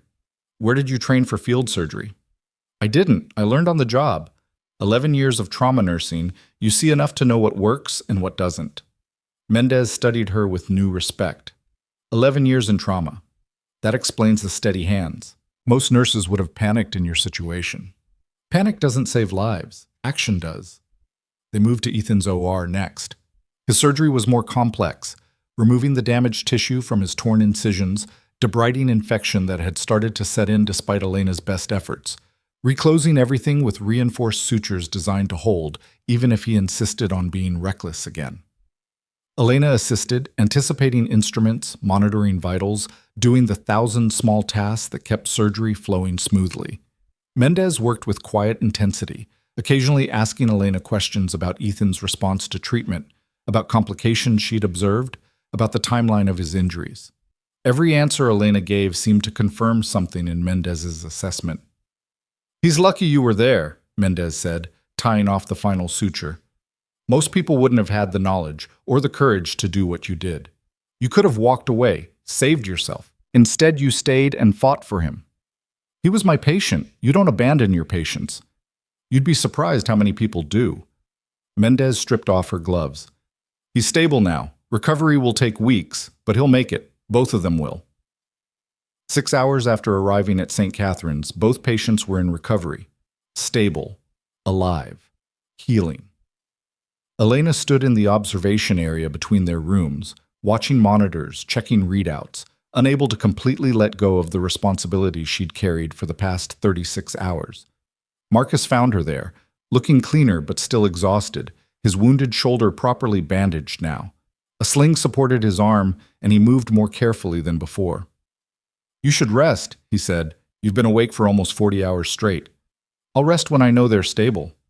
"They are stable." Mendez said so herself. Marcus leaned against the wall beside her. "But I know you won't believe it until you see them wake up and talk to you, so I'll wait with you."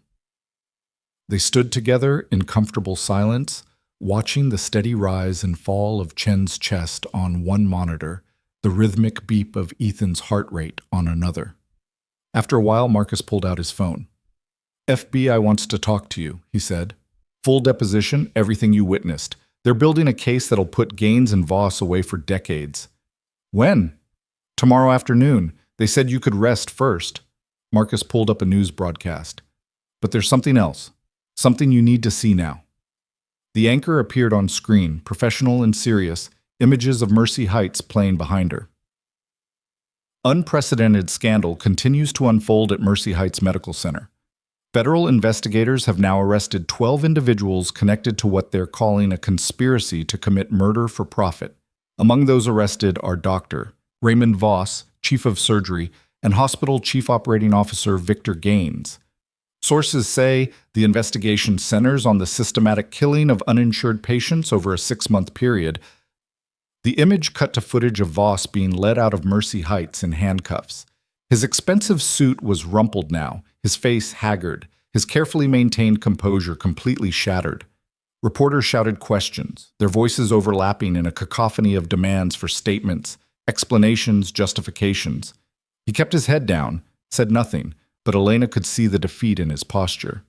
The man who'd orchestrated murders looked small and ordinary in custody, stripped of the authority and prestige that had made him dangerous. Then the anchor continued. The breakthrough in the case came from an unlikely source, Elena Cross, a trauma nurse who was fired from Mercy Heights just hours before the conspiracy was exposed. According to federal sources, Cross risked her life to save a patient targeted for murder, then worked with security contractors to gather evidence that brought down the entire operation. Elena's own face appeared on screen, a photo from her hospital ID badge, outdated by 3 years but recognizable. She looked younger in it, less worn, still believing that working hard and doing right was enough. Her hair was different, styled in a way she'd abandoned years ago. The woman in that photo had never been fired, never been hunted, never performed surgery in a bunker while being shot at. Cross could not be reached for comment, the anchor said, but sources close to the investigation call her a hero. Mercy Heights Board of Directors has offered her a senior position in the hospital's restructured trauma department. Meanwhile, families of the victims are filing wrongful death lawsuits, and federal prosecutors say more arrests are expected. Legal experts suggest this case could fundamentally change how hospitals handle uninsured patients nationwide. The broadcast cut to an interview with one of the victims' families, a woman in her 60s, gray-haired and grief-stricken, holding a photo of a young man in military uniform. "My son survived 2 tours in Afghanistan," the woman said, her voice breaking. "He came home with PTSD, lost his job, lost his insurance. When he was hurt, they took him to Mercy Heights. I thought he'd be safe there. I thought they'd help him. Instead, they killed him because he couldn't pay. Because someone decided his life wasn't worth saving." She looked directly at the camera. "Elena Cross is the only person in that entire hospital who tried to save my son's life. She's the only one who saw him as a human being instead of a liability, and they fired her for it. What does that tell you about our healthcare system?" Marcus paused the video. "You're famous, whether you wanted to be or not." Elena stared at the frozen image of the grieving mother. "I didn't save her son." "No, but you exposed the people who killed him. You made sure they'd face consequences. That matters to her. It matters to all of them." "It doesn't bring anyone back." "No, but it might prevent the next death and the one after that." Marcus pocketed his phone. "The question is, what are you going to do with this? The attention, the recognition, the platform you've been given whether you wanted it or not." Before Elena could answer, her phone rang. Unknown number, but she answered anyway, too tired to be cautious. "Ms. Cross, this is Margaret Thornton." The board chair's voice was formal but warm, careful in a way that suggested she was choosing every word deliberately. I wanted to follow up on our conversation earlier. The position I offered, Director of Trauma Services, it's still available. More than available. The board voted unanimously this afternoon to create it specifically for you. Elena leaned against the observation window, her reflection ghosting over the image of Chen sleeping peacefully in recovery. I need time to think about it. Of course. Take all the time you need, but while you're thinking, consider this.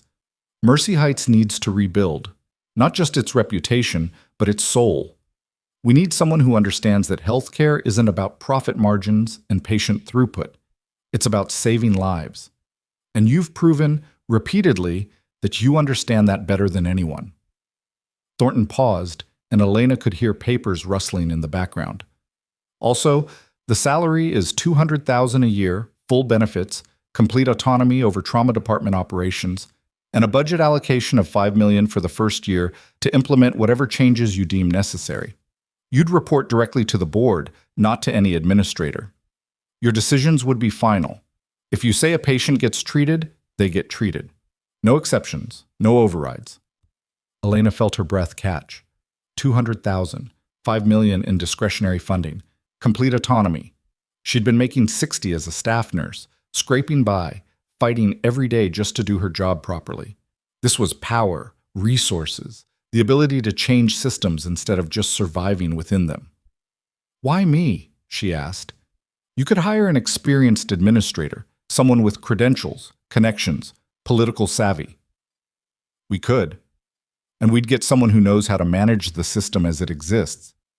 But you're the only person I've met who understands how to break a corrupt system and build something better in its place.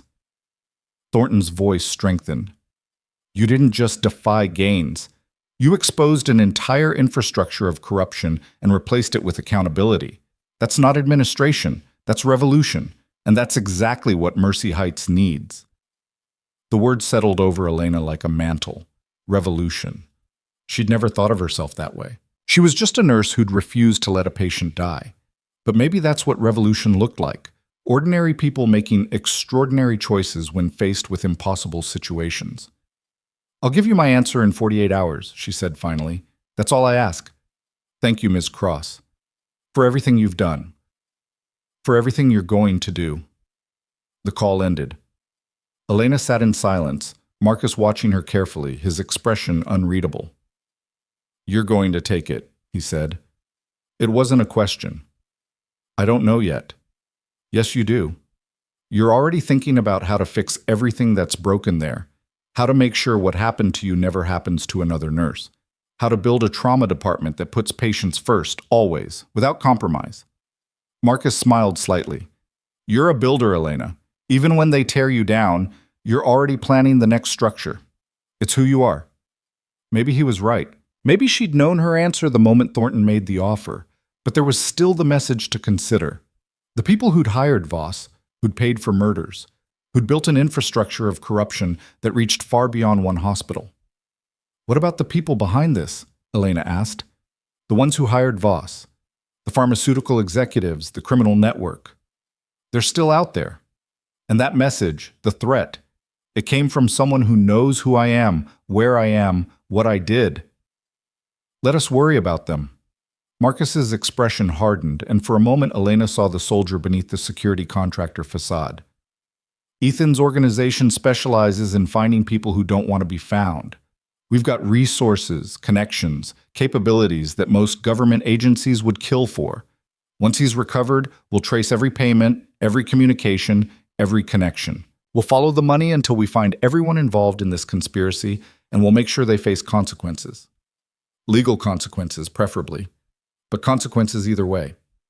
And the message I received? The threat? Empty intimidation, a low-level operative trying to scare you into silence, into keeping your head down, into not testifying. Marcus pulled out his tablet, showed her a file. We traced it. Guy named Derek Paulson worked as a courier for the pharmaceutical company that hired Voss. He sent the message hoping you'd panic, maybe refuse to cooperate with investigators. It was stupid, desperate, and it ended about 3 hours ago when FBI picked him up. Elena looked at the mugshot on the screen. A young man, maybe 30, ordinary looking except for the fear in his eyes. He looked like someone who'd made a series of bad choices and was just beginning to understand the consequences. "He's talking?" she asked. "Like he can't stop, giving up names, account numbers, meeting locations. By the time he's done, we'll have enough evidence to dismantle the entire network." Marcus closed the file. "But just to be safe, Ethan's assigning you a security detail. 2 operators rotating 12-hour shifts until we're absolutely certain the threat is neutralized and everyone involved is in custody." Elena wanted to protest that she didn't need bodyguards, that she'd survived this long without them. But she thought of Chen and Ethan in recovery, of how close they'd all come to dying, of the people willing to murder witnesses to protect their profits. She nodded. "Okay, but they stay out of my way. I have work to do, and I can't do it with armed guards following me everywhere. They'll be discreet. You won't even know they're there most of the time." Marcus stood, stretched carefully, favoring his wounded shoulder. "Get some sleep. Real sleep. In a real bed. The FBI deposition can wait until you're coherent." He left. Elena stayed in the observation area, watching Chen and Ethan sleep, their monitors painting steady rhythms of recovery across the screens. She thought about Thornton's offer, about revolution, about the power to change systems that had been broken for as long as she'd worked in healthcare. Her phone buzzed again. A text from a number she didn't recognize, but the message made her smile. "Saw the news. Proud of you. Stay strong. Sarah. A nurse she'd worked with years ago at a different hospital, someone who'd quit after administration ignored her reports about unsafe conditions. Elena hadn't thought about her in months, but apparently Sarah had been following the story. She texted back, "Thank you. How are you?" The response came quickly. "Working at a clinic now, better environment, but same problems. Seeing what you did gives me hope that maybe things can change." Elena stared at the message, feeling the weight of it. She wasn't just affecting Mercy Heights. She was changing the conversation about healthcare corruption everywhere. Nurses and doctors who'd stayed silent were starting to speak up, inspired by someone who'd fought back and won. 3 weeks passed in a controlled blur. Elena spent them giving depositions to FBI agents who recorded every word, every detail, every observation about the conspiracy. She met with attorneys representing the victims' families, helping them understand medical procedures and timelines. She reviewed evidence with federal prosecutors building their case against Gaines, Voss, and the expanding network of conspirators. The FBI was thorough to the point of obsession, building a case that connected Gaines and Voss to a larger criminal network involved in healthcare fraud, insurance manipulation, and contract killing. 12 arrests became 20, then 35, then 52.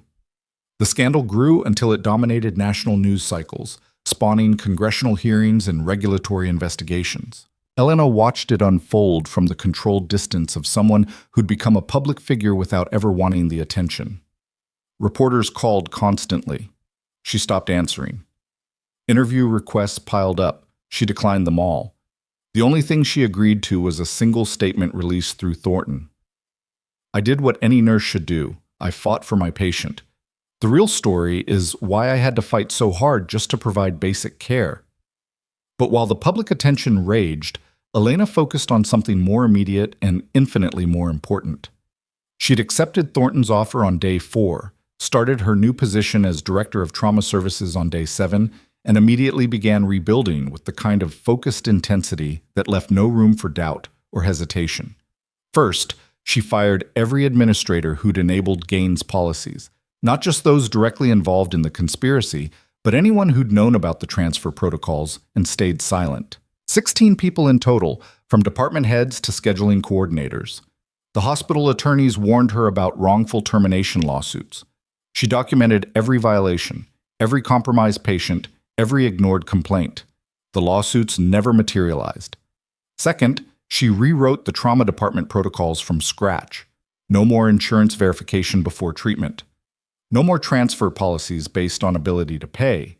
No more administrators overruling medical decisions. The new protocols were simple. Treat first, stabilize completely, then worry about paperwork. Patient care came first, always, without exception or compromise. Third, she instituted mandatory training for every trauma department employee. Ethics training. Legal training. training on how to recognize and report corruption, training on patient advocacy and whistleblower protections. Anyone who refused the training was transferred to a different department. 3 nurses and 2 physicians requested transfers. Elena approved them immediately. The other trauma nurses watched her warily at first, uncertain whether she was genuine or just another administrator playing politics. They'd been burned before by people promising change, only to enforce the same old systems. But when Elena pulled a double shift alongside them on her second week, treating patients and handling crises like she'd never left the floor, they started to believe. She worked the overnight shift in the trauma bay, hands-on with every patient who came through the doors. A car accident victim, uninsured, multiple fractures. Elena stabilized him herself, refused to let anyone mention transfers until he was completely out of danger. A homeless woman with pneumonia and sepsis. Elena fought the hospital pharmacy to get her the expensive antibiotics she needed, citing her new authority when they hesitated. By the end of that shift, word had spread through the entire nursing staff. The new director wasn't just talk. She was one of them. She understood the fight they faced every day, and she was willing to stand beside them instead of above them. By the end of the second week, 3 nurses who'd quit during Gaines' tenure returned, asking if the changes were real. Elena sat with each of them personally, walked them through the new protocols, showed them the budget allocations for equipment and staffing. "It's real," she told them, "and it's permanent. We're building something different here, something that can't be corrupted or dismantled by the next administration. You interested?" They all signed on. By the end of the 3rd week, Elena had hired 10 new staff members, nurses and physicians who'd left healthcare entirely, burned out by systems that valued profits over patients. She found them through word of mouth, through the network of disillusioned healthcare workers who'd been waiting for someone to prove that change was possible. One of them was a physician named Dr. James Reeves, who'd quit Mercy Heights 2 years earlier after Gaines overruled his decision to treat an uninsured trauma patient. The patient had died during transfer. Reeves had tried to report it, been silenced, eventually resigned. He'd been working as a consultant since then, refusing to practice medicine in a system he no longer trusted. Elena met him in her office, formerly Gaines's office, though she'd had it completely renovated. New furniture, new paint, new everything to erase the stain of what had happened there. "I heard what you did," Reeves said, sitting across from her. "Heard you took down Gaines and Voss. Heard you're rebuilding the trauma department. Trying to rebuild it. Can't do it alone. You want me to come back?" It wasn't a question.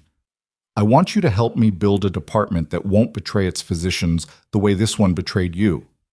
Elena slid a folder across the desk. "New protocols. Full medical autonomy.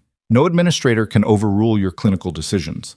You treat patients based on need, not ability to pay. The budget backs you up. The policies back you up. I back you up."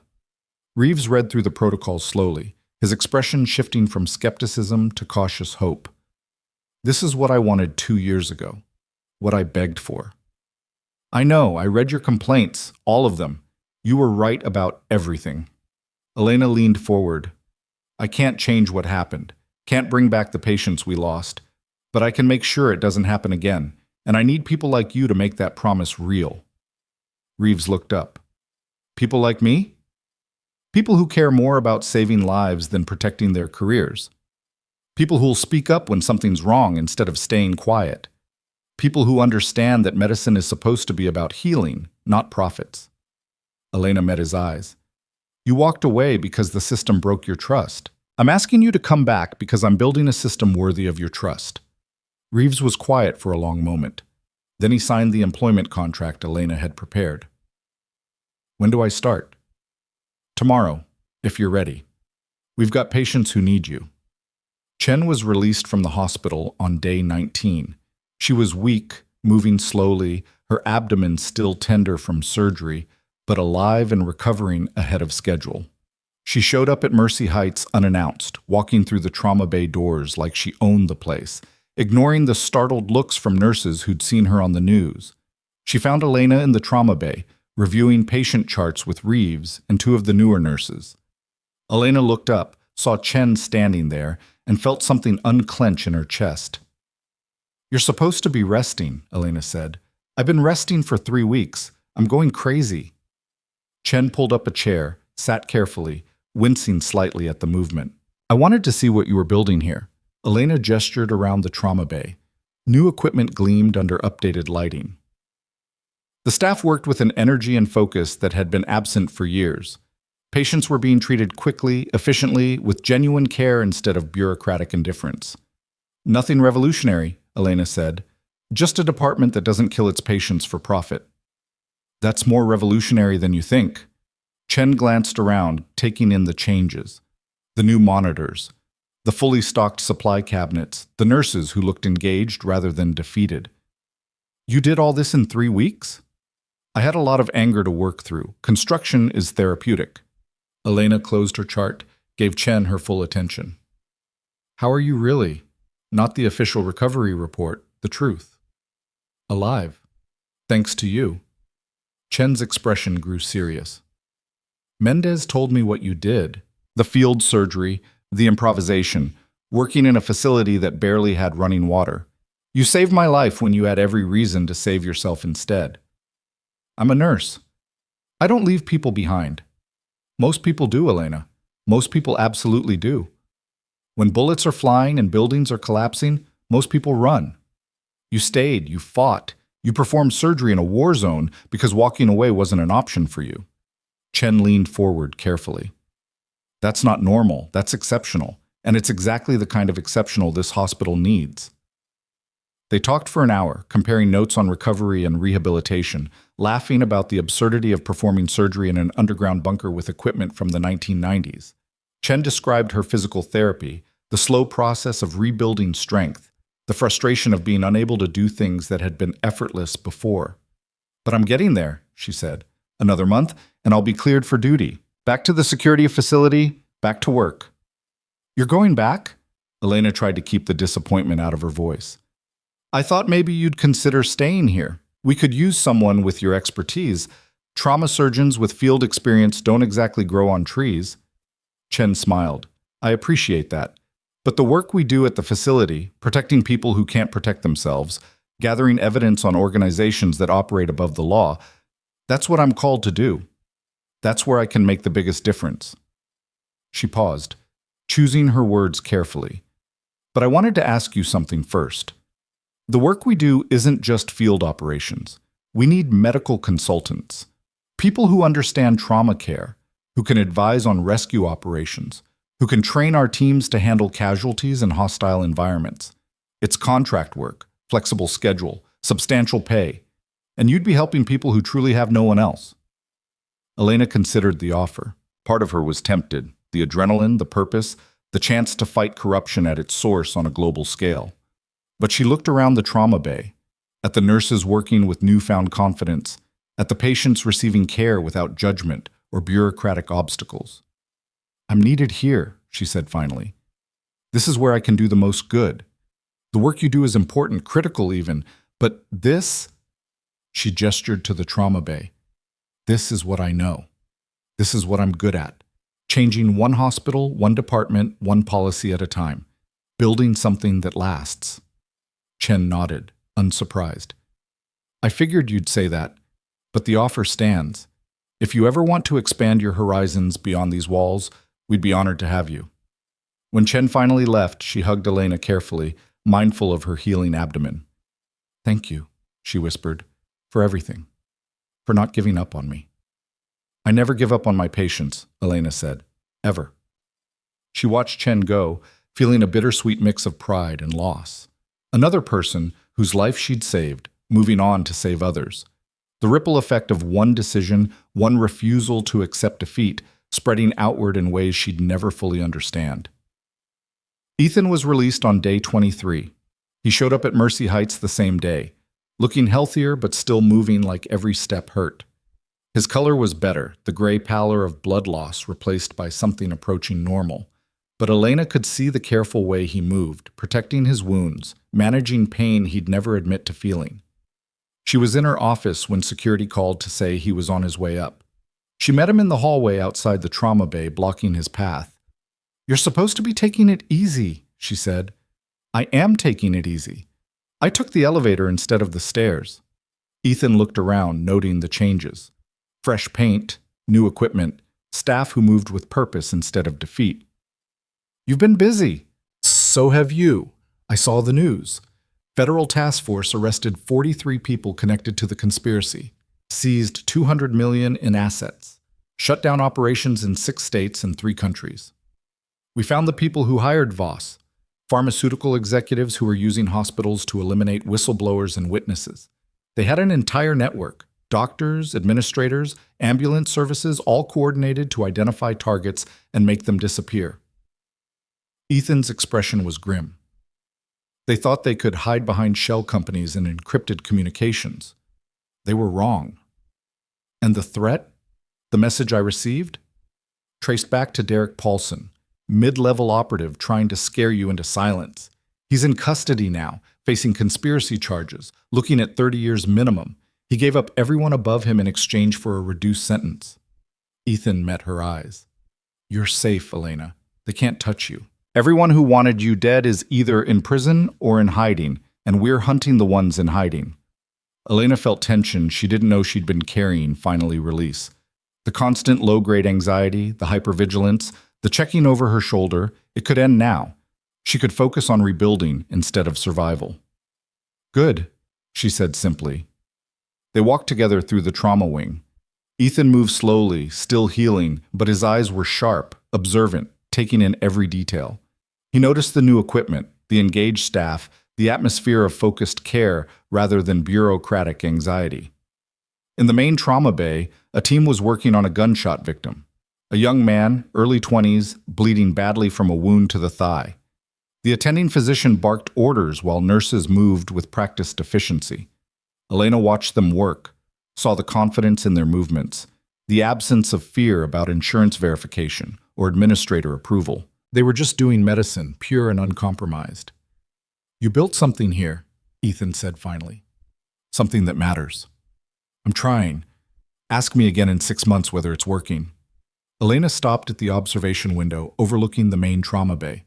Below, the team had stabilized the gunshot victim, stopped the bleeding, secured his airway. They were saving a life cleanly and efficiently, the way it was supposed to work. But I think it will. I think we can make this place what it was supposed to be all along. You already have. Ethan pulled an envelope from his jacket, handed it to her. This is for you, from my organization. Elena opened it, found a check for $500,000. She stared at the amount, her brain struggling to process the number. $500,000. More money than she'd make in 8 years at her old salary. More money than she'd ever seen in one place. What is this? Payment. Compensation for services rendered. You kept me alive through multiple attempts on my life, performed field surgery under combat conditions, assisted in complex operations while wounded yourself, and helped expose a criminal conspiracy that reached into the highest levels of healthcare administration and pharmaceutical manufacturing. That's worth compensation. I didn't do it for money. I know, but that doesn't mean you shouldn't be paid for it. You risked your life, your career, everything. You deserve to be compensated for that risk. Ethan gestured to the check. Use it however you want. Pay off student loans, buy a house, donate it to charity, invest it for retirement, or use it to fund programs here that the board won't approve. Equipment for underserved communities, training for nurses in crisis intervention, mobile trauma units for homeless populations. Whatever you think will do the most good. Elena looked at the check again, thinking, $500,000 could fund a mobile trauma unit, could provide free care for uninsured patients for years, could train a generation of nurses to question policies that valued profit over lives, could create scholarships for nursing students who wanted to work in trauma but couldn't afford the education. The possibilities were staggering. Thank you, she said quietly. This will change lives, a lot of lives. That's what you do. Ethan's voice was serious, almost formal. You change lives. You saved mine more than once. That's not something I take lightly or forget easily. If you ever need anything, resources, support, someone to make problems disappear legally, you call me, day or night. No question too big, no request too complicated. He handed her a card with a single phone number embossed in silver. No name, no organization, just 10 digits. That's my direct line. It's always answered, always. You call that number, I respond personally within 5 minutes. Guaranteed. Ethan met her eyes. You're not alone in this, Elena. You've got resources now. Use them. I hope I never need to. I hope you don't either, but if you do, I'll be there. Ethan started toward the elevator, moving carefully, protecting his wounds. He paused at the doors, looked back. You changed everything, Elena. Not just for me. For every patient who'll walk through these doors and receive care based on need rather than ability to pay. For every nurse who'll feel safe speaking up about corruption. For every family who won't have to watch their loved one die because of profit margins. That's a legacy worth building. That's a legacy worth protecting. The elevator doors closed. Elena stood alone in the hallway, holding a check that represented more money than she'd earned in 5 years, and a phone number that represented access to resources she'd never imagined having. She thought about legacy, about the ripple effects of one decision to do what was right instead of what was easy. Her phone buzzed. A text message from an unknown number, but not threatening this time. Turn on the news. Channel 7. Now. Elena pulled up the broadcast on her phone. The same anchor from before, but the story had evolved, deepened, grown beyond a simple scandal into something that was changing national conversations about healthcare. The screen showed victims' families giving interviews, describing how their loved ones had been killed and how Elena's actions had brought the killers to justice. An elderly man held up a photo of his daughter, tears streaming down his face as he described how she'd been transferred out of Mercy Heights and died in the ambulance. Elena Cross fought for people like my daughter, he said. People the system had written off. She fought when no one else would. The broadcast cut to legal experts discussing the precedent this case would set for holding healthcare organizations accountable. Constitutional scholars debated new legislation being proposed to strengthen whistleblower protections. Healthcare administrators from other hospitals described policy changes they were implementing to prevent similar conspiracies. And there, at the center of it all, was footage from earlier that day. Elena hadn't realized she was being filmed, but someone had captured her walking through the trauma bay with Ethan, the two of them talking like colleagues rather than patient and nurse. The caption beneath read, Elena Cross and Ethan Cole, the nurse who defied corruption and the man whose life she saved. Together they exposed a conspiracy that killed 6 and threatened countless more. Now, they're changing how America thinks about healthcare. The anchor's voice continued over footage of Mercy Heights Trauma Wing, showing the new equipment, the engaged staff, the fundamental transformation that had occurred in just 3 weeks. Cross's story has inspired healthcare workers across the country to speak out about dangerous policies and corrupt practices. The hashtag Justice for Elena has trended worldwide for 5 consecutive days. Nursing schools report record applications, and Mercy Heights, once synonymous with scandal, is becoming a symbol of reform and accountability. The broadcast shifted to an interview with Margaret Thornton, recorded earlier that day in the hospital boardroom. She looked directly at the camera, her expression grave but determined. What happened here was unconscionable, Thornton said, a betrayal of everything healthcare is supposed to represent. But Elena Cross showed us that one person with courage can change corrupt systems. She didn't just expose the conspiracy, she gave us a blueprint for rebuilding. We're following that blueprint. Every policy, every protocol, every decision we make now starts with one question. Would Elena approve of this? Would this save lives or compromise them? That's the standard we're holding ourselves to.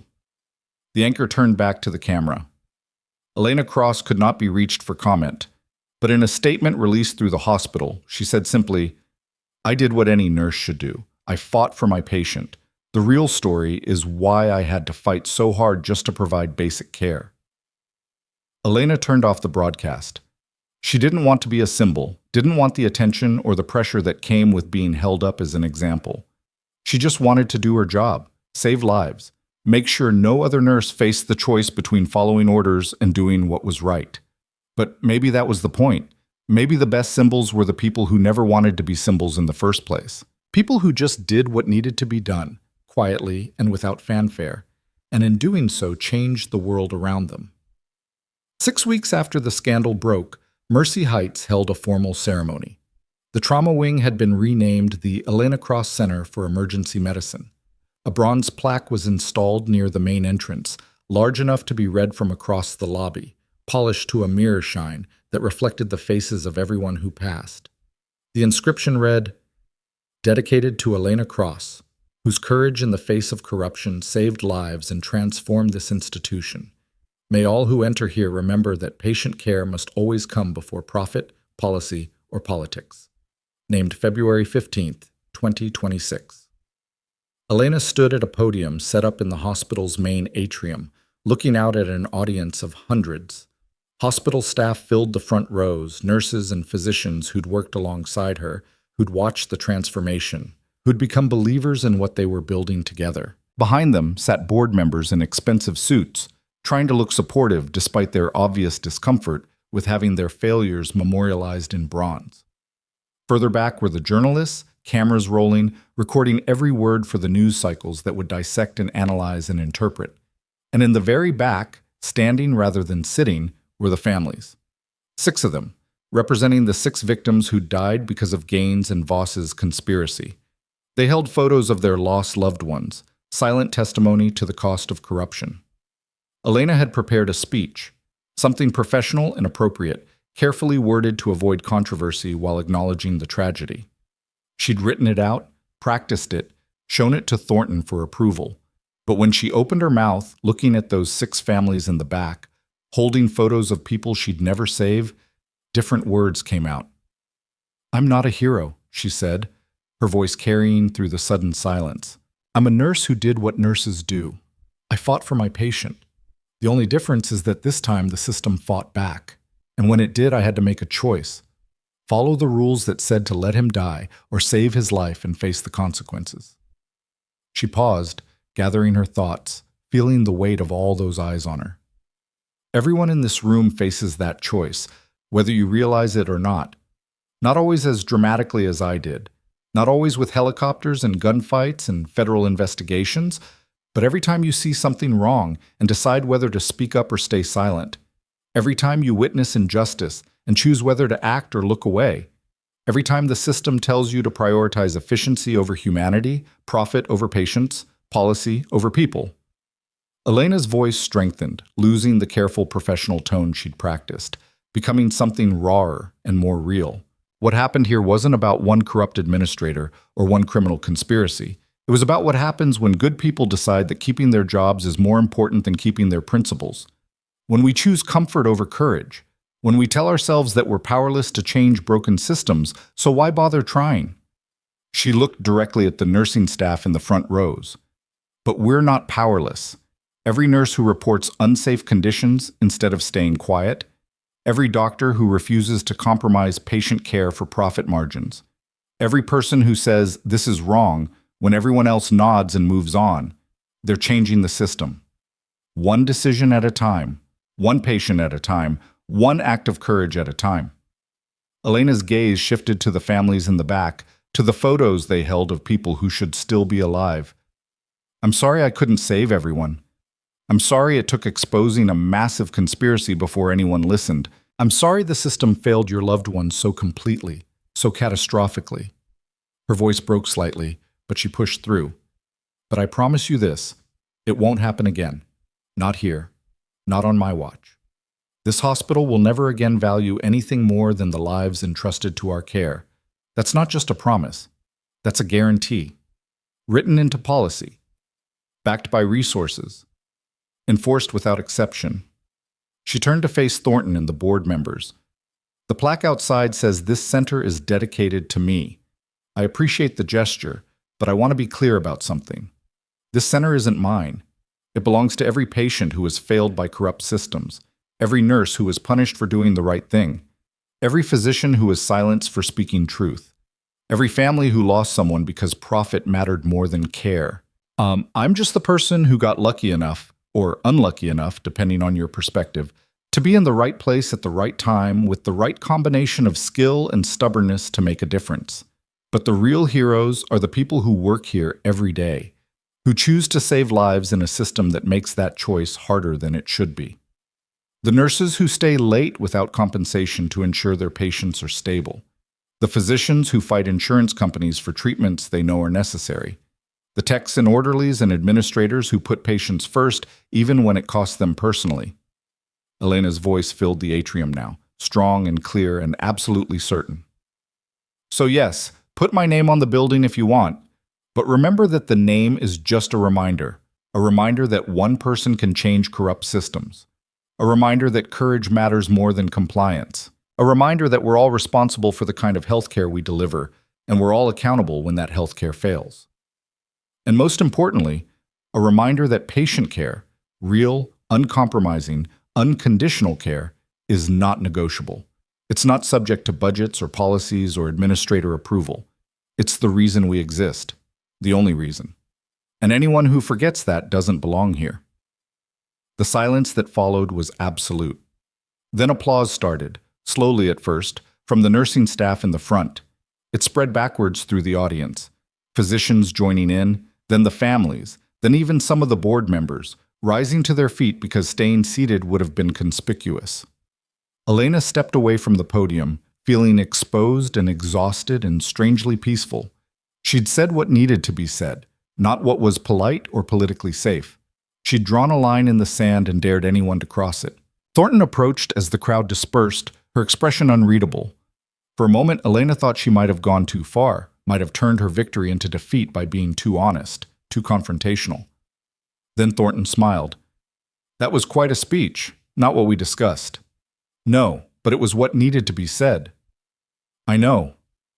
Thornton glanced at the dispersing crowd, at the families who were approaching the new plaque, touching it like it was sacred. The board wants to expand your role. We need to talk about that, soon. But not today. Today you should celebrate what you've built. I don't feel much like celebrating. I know that too. Thornton's expression softened. But you should. You changed an entire institution in 6 weeks. You rebuilt a department that was fundamentally broken. You gave people hope that corrupt systems can be fixed. That's worth celebrating, even if it doesn't feel like it right now. She left. Elena walked back into the trauma bay, no longer as a floor nurse, but as the director, the architect, the person responsible for ensuring that what happened to her never happened to anyone else. The ceremony was over, the speeches delivered, but the work continued. It always continued. A young nurse approached, looking nervous. She was new, hired just 2 weeks ago, still learning the rhythms of the department. Director Cross, we have a situation. A patient just arrived, uninsured, homeless, found unconscious near the waterfront. Paramedics think he's been assaulted, possible internal bleeding.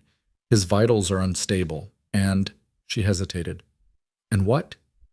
And someone from administration called. They're asking about transfer protocols, about whether we should stabilize him here or send him somewhere else. Elena felt something crystallize inside her, sharp and clear and absolutely certain. This was the moment.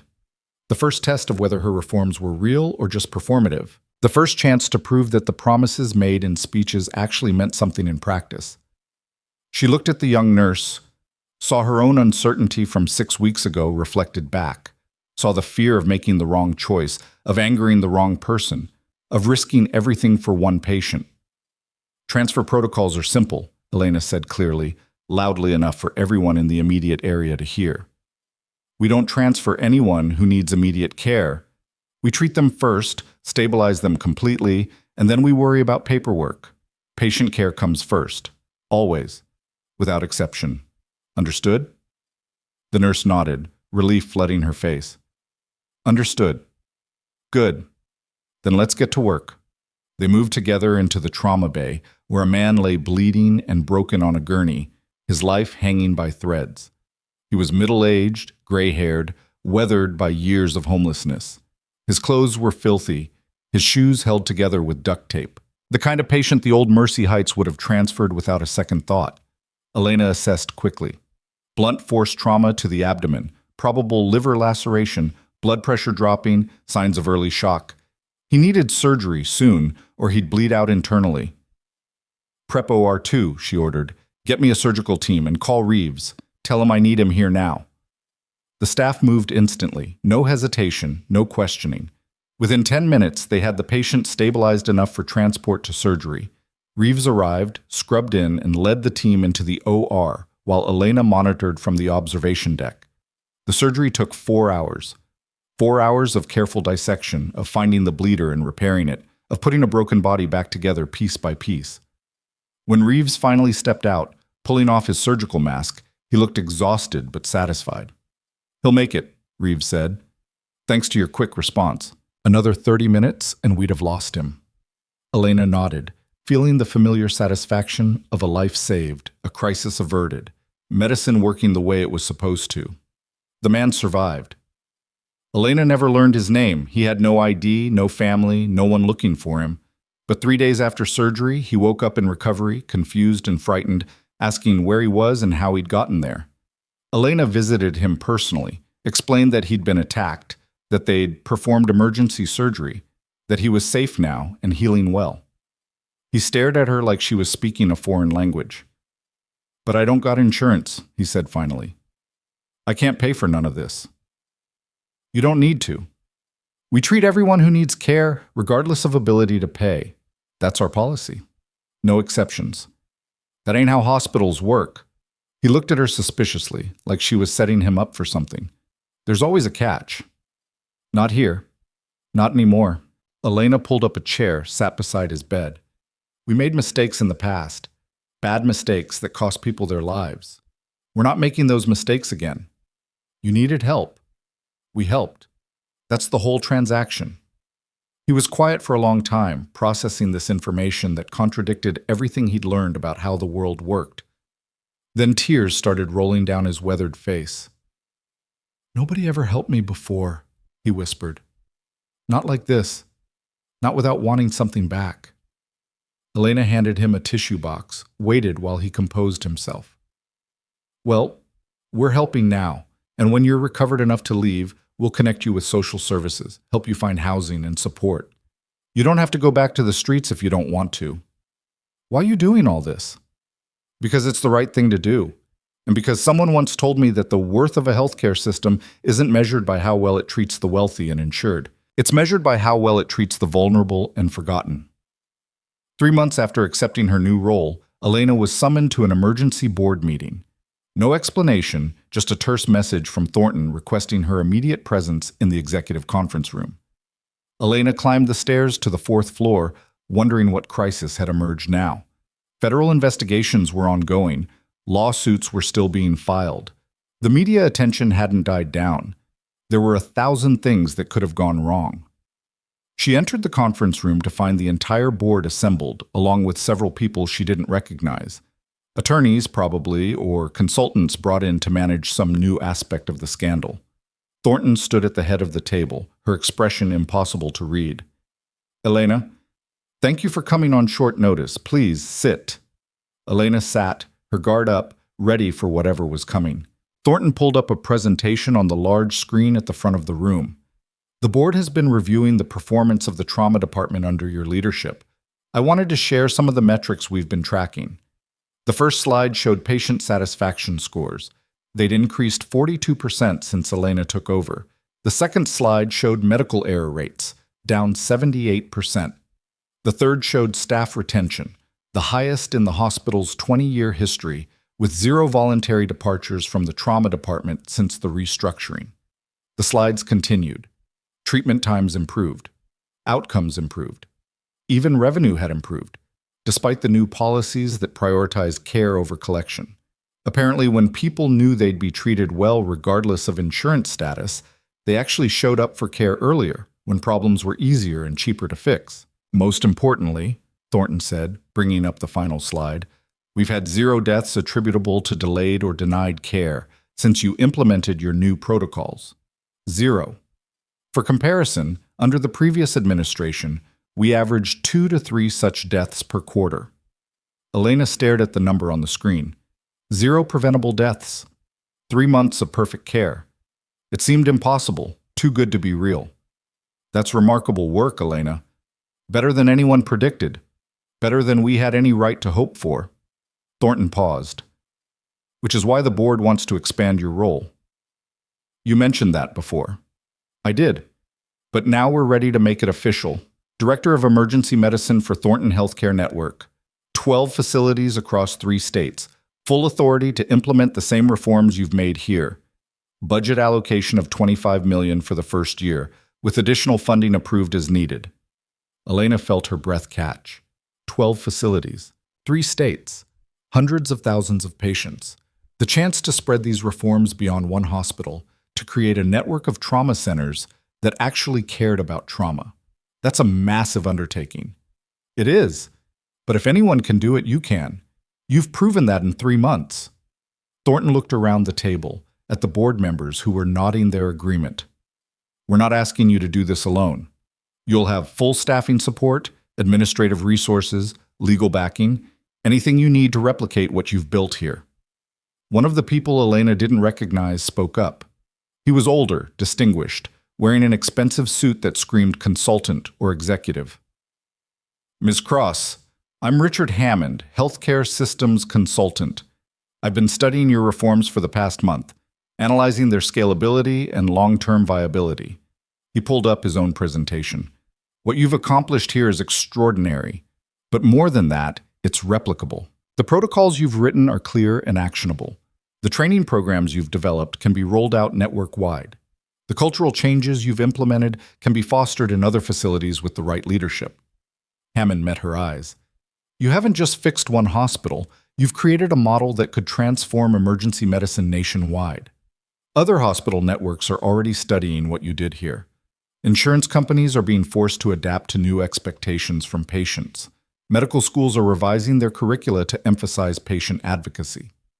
You started a revolution, Ms. Cross. The question is whether you're willing to lead it. Elena looked around the conference room at these people offering her power and resources she'd never imagined having. She thought about the homeless man crying in his recovery bed because someone had helped him without wanting anything in return. She thought about the young nurse asking about transfer protocols, looking for permission to do the right thing. She thought about all the other hospitals where nurses were being punished for prioritizing patients over profits. Yes, she said simply. I'll do it.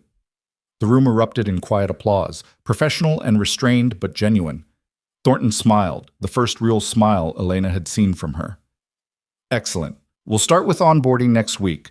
You'll visit each facility, assess current operations, develop individualized implementation plans. It'll be intense, demanding. You'll face resistance from administrators who don't want to change, from physicians who resent being told how to practice, from staff who've given up hope that things can be better. I'm used to resistance. I know. That's why we're confident you'll succeed. Thornton stood, extended her hand. Welcome to your new role, Director Cross. I think you're going to change the world. Elena shook her hand, feeling the weight of responsibility settle onto her shoulders. The world was too big a target. But 12 hospitals? That she could do.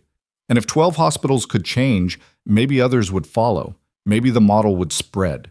Maybe, eventually, the kind of corruption that had nearly destroyed her would become impossible because too many people refused to tolerate it. A year after the scandal, Mercy Heights released its annual report to significant media attention. The numbers were staggering. Patient satisfaction scores had increased 47% year over year. Medical error rates had dropped to near zero. Staff retention was the highest in the hospital's history. Most importantly, the number of deaths attributed to delayed or denied care had remained at zero for 4 consecutive quarters. But the report included something else that caught national attention: a full accounting of the conspiracy, the victims, and the reforms implemented to prevent recurrence. Complete transparency, names and all. The board had wanted to bury the details, to present a sanitized version that protected reputations and minimized liability. Elena had insisted on full disclosure. Every victim named, every failure acknowledged, every reform explained in detail. The truth, complete and unvarnished, available for anyone to read. The report went viral. It was downloaded over 2 million times in the first week. Healthcare administrators across the country used it as a template for examining their own institutions. Nursing schools incorporated it into their ethics curricula. Patient advocacy groups cited it in legislative testimony. And buried in the appendix, in a section most people never read, was a dedication. To the 6 we lost: Marcus Williams, Jennifer Huang, David Torres, Sarah O'Brien, Michael Kim, and Robert Jackson. Your deaths were not accidents. They were murders enabled by systemic corruption. We cannot bring you back, but we can ensure that no one else dies the way you did. That is our promise. That is our commitment. That is your legacy. Elena read the dedication on the anniversary of the scandal, sitting alone in her office late at night. She'd learned the names of all 6 victims, studied their files, understood their stories. Marcus Williams, the veteran with PTSD who'd lost his insurance. Jennifer Huang, the immigrant who couldn't afford coverage. David Torres, the construction worker injured on a job site. All of them dead because they'd witnessed something someone powerful wanted hidden. She thought about them often, these people she'd never met but whose deaths had changed the trajectory of her entire life. If Gaines hadn't tried to kill Ethan, if she hadn't defied orders, if everything had gone according to plan, these 6 would just be statistics, forgotten in the noise of a broken healthcare system. Instead, they'd become catalysts for change. Their deaths had exposed corruption that might have continued for years otherwise. Their names were known, their stories told, their legacy secured in policy and practice. It wasn't justice, not really. Justice would have been saving them in the first place. But it was accountability, recognition, a promise that their deaths meant something, that lessons had been learned, that systems had changed. Elena's phone rang, interrupting her thoughts. Ethan's number. "You still working?" he asked. "Always?" "You know me." "I do. Which is why I'm not surprised." He paused. "I saw the annual report, the dedication. That was good work, making sure they're remembered. It was the least I could do. I couldn't save them, but I could make sure they weren't forgotten." "You did more than that. You built something in their name, something that will save lives for decades. That's a powerful legacy." They talked for a while, catching up on life. Ethan's organization had expanded, now operating in 73 countries, handling operations that most people would never know about. Chen was thriving, leading field teams on rescue missions that pushed the boundaries of what was possible. Marcus had recovered fully, back to active duty, training new operators. "We're having a team gathering next month," Ethan said. "Anniversary of the operation. Everyone who was involved. We'd love to have you there." "I don't know if I can get away. The network expansion is in a critical phase, Elena." Ethan's voice was gentle but firm. "You've been working non-stop for a year. 12 hospitals in 3 states. Thousands of lives saved, millions of dollars in reforms. You've earned a break. Take it." Elena wanted to argue, but he was right. She'd been running on adrenaline and purpose for so long that she'd forgotten how to stop, how to rest, how to acknowledge that she'd actually accomplished something worth celebrating. "Okay," she said finally. "Send me the details. I'll be there." The gathering was held at a private facility in the mountains, the same complex where Elena had performed emergency surgery a year earlier. It looked different now, peaceful rather than threatening, the scars of combat carefully erased. Everyone was there. Ethan, fully recovered, moving without pain for the first time since she'd met him. Chen, vibrant and energetic, already planning her next operation. Marcus and the other operators, swapping stories and lies in the way soldiers always did.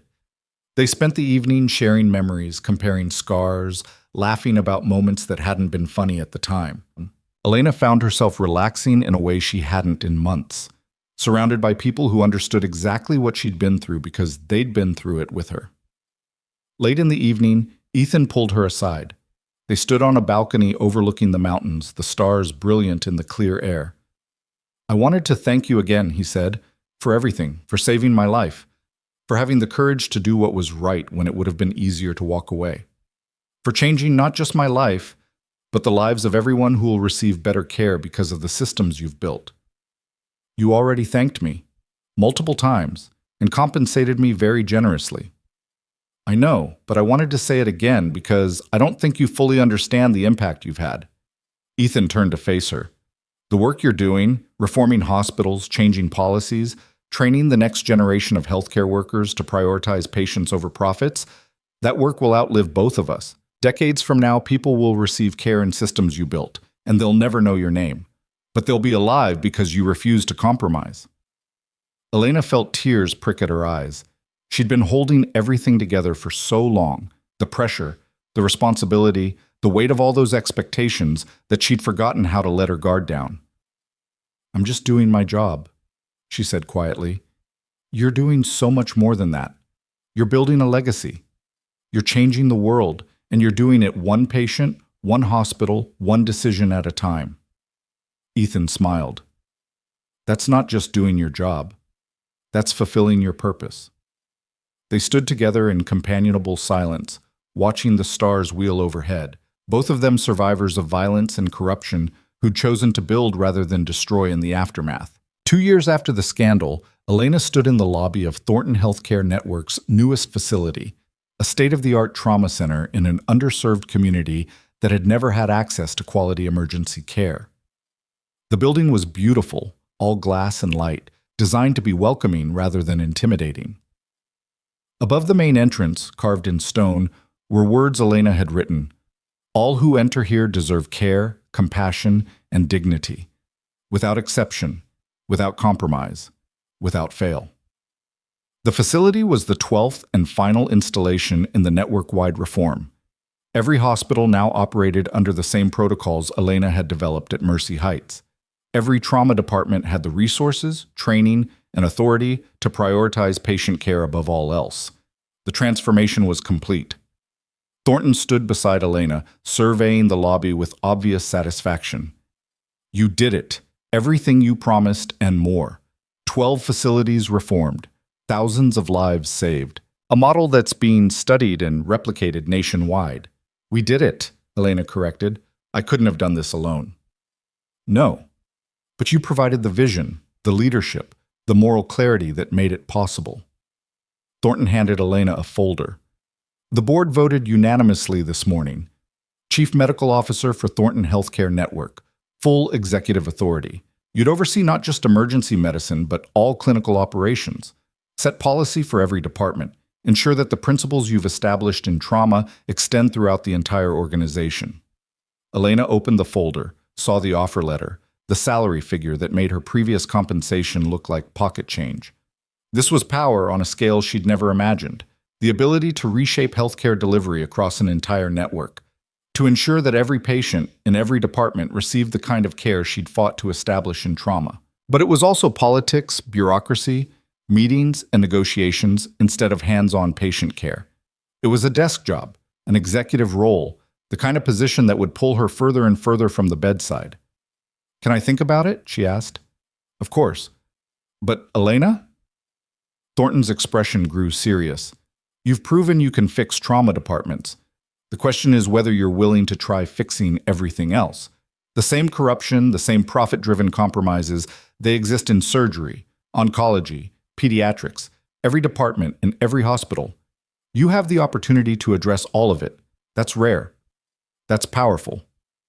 Elena thought about it over the following weeks. She visited hospitals, talked to nurses and physicians, observed the problems that persisted despite all her reforms. She saw the same patterns: administrators prioritizing revenue over care, physicians afraid to speak up, nurses burning out under impossible conditions. The trauma departments she'd reformed were islands of excellence in seas of dysfunction. What happened when patients left the emergency room and entered those other systems? Were they just trading one form of inadequate care for another? In the end, the decision was obvious. She accepted the role of chief medical officer with one condition. She got to continue working clinical shifts. One shift per week in a trauma bay, keeping her skills sharp, staying connected to the work that had defined her career. Thornton agreed without hesitation. 5 years after the scandal that had destroyed Victor Gaines and Raymond Voss, Elena Cross stood at another podium, this time at a national healthcare conference.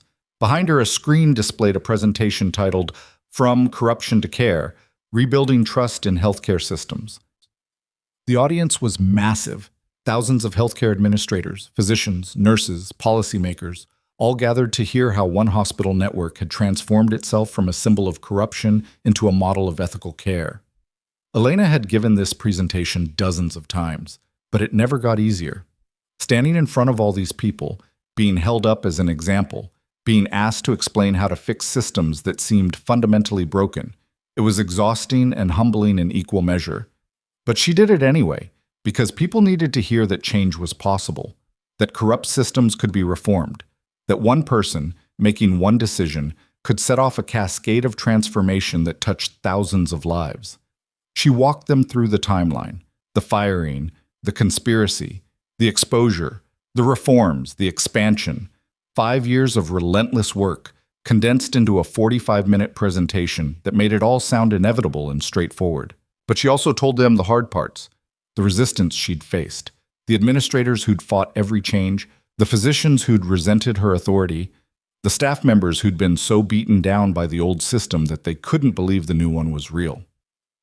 Change is possible, she said, concluding her presentation. But it's not easy. It requires courage. The courage to speak up when staying silent would be safer. It requires persistence, the willingness to keep fighting even when you're exhausted and discouraged. And it requires hope, the belief that systems can be better, that people can be better, that the future doesn't have to replicate the failures of the past. She paused, looking out at all those faces, all those people working in broken systems, wondering if change was possible. I was just a trauma nurse. I had no authority, no resources, no power beyond my refusal to accept that my patient should die because of corrupt policies. But that refusal changed everything.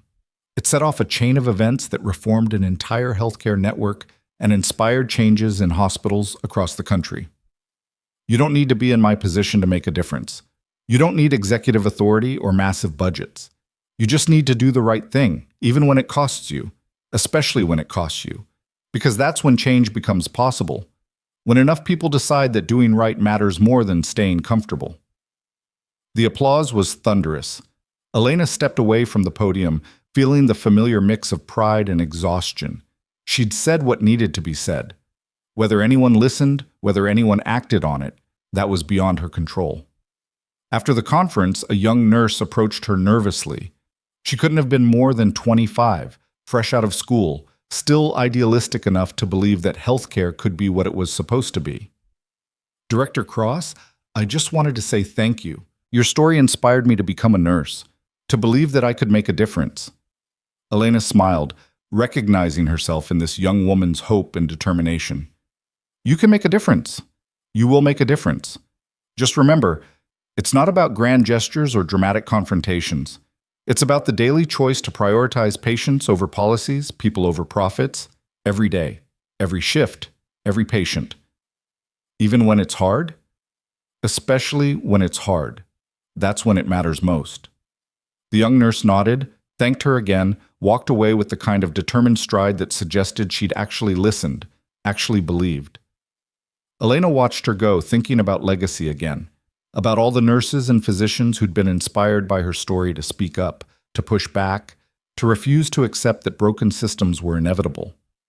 She'd never meet most of them, would never know the specific changes they'd implement or the lives they'd save. But they were out there building the future one decision at a time, and that was enough.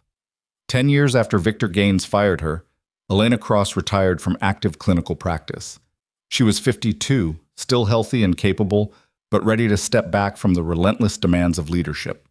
She'd built everything she'd set out to build, reformed systems she'd once thought were unchangeable, inspired a generation of healthcare workers to prioritize care over compliance.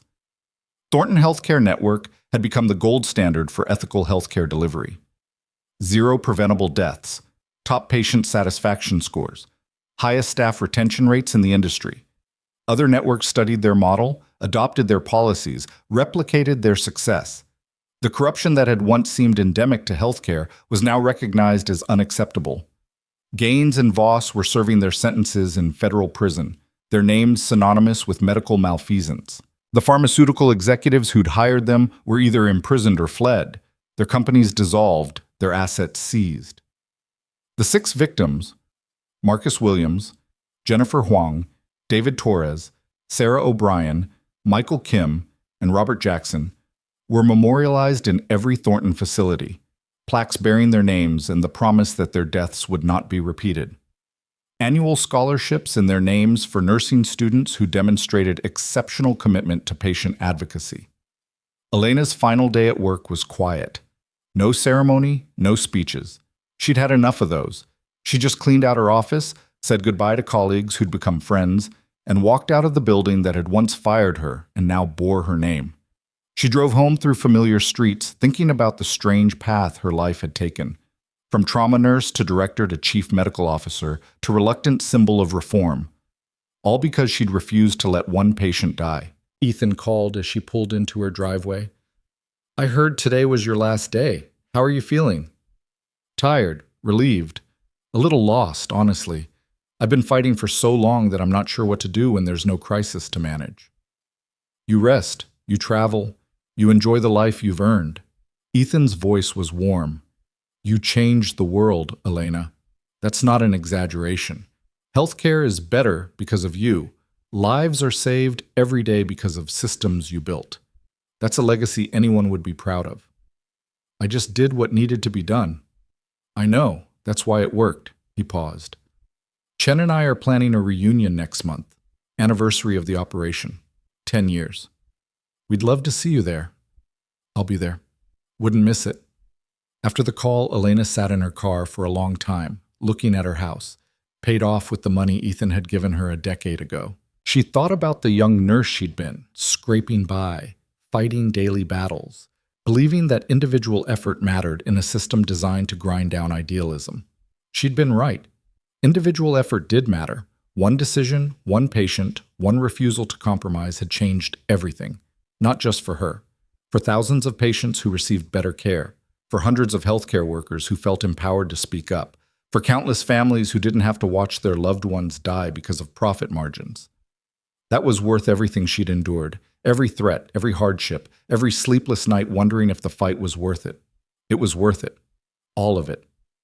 And as Elena finally got out of her car and walked into her house, into the peaceful retirement she'd earned, she carried with her the knowledge that she'd done exactly what she'd set out to do so many years ago in that trauma bay, when Victor Gaines had told her to step away from a dying patient. She'd saved a life, and in doing so, she'd changed thousands more.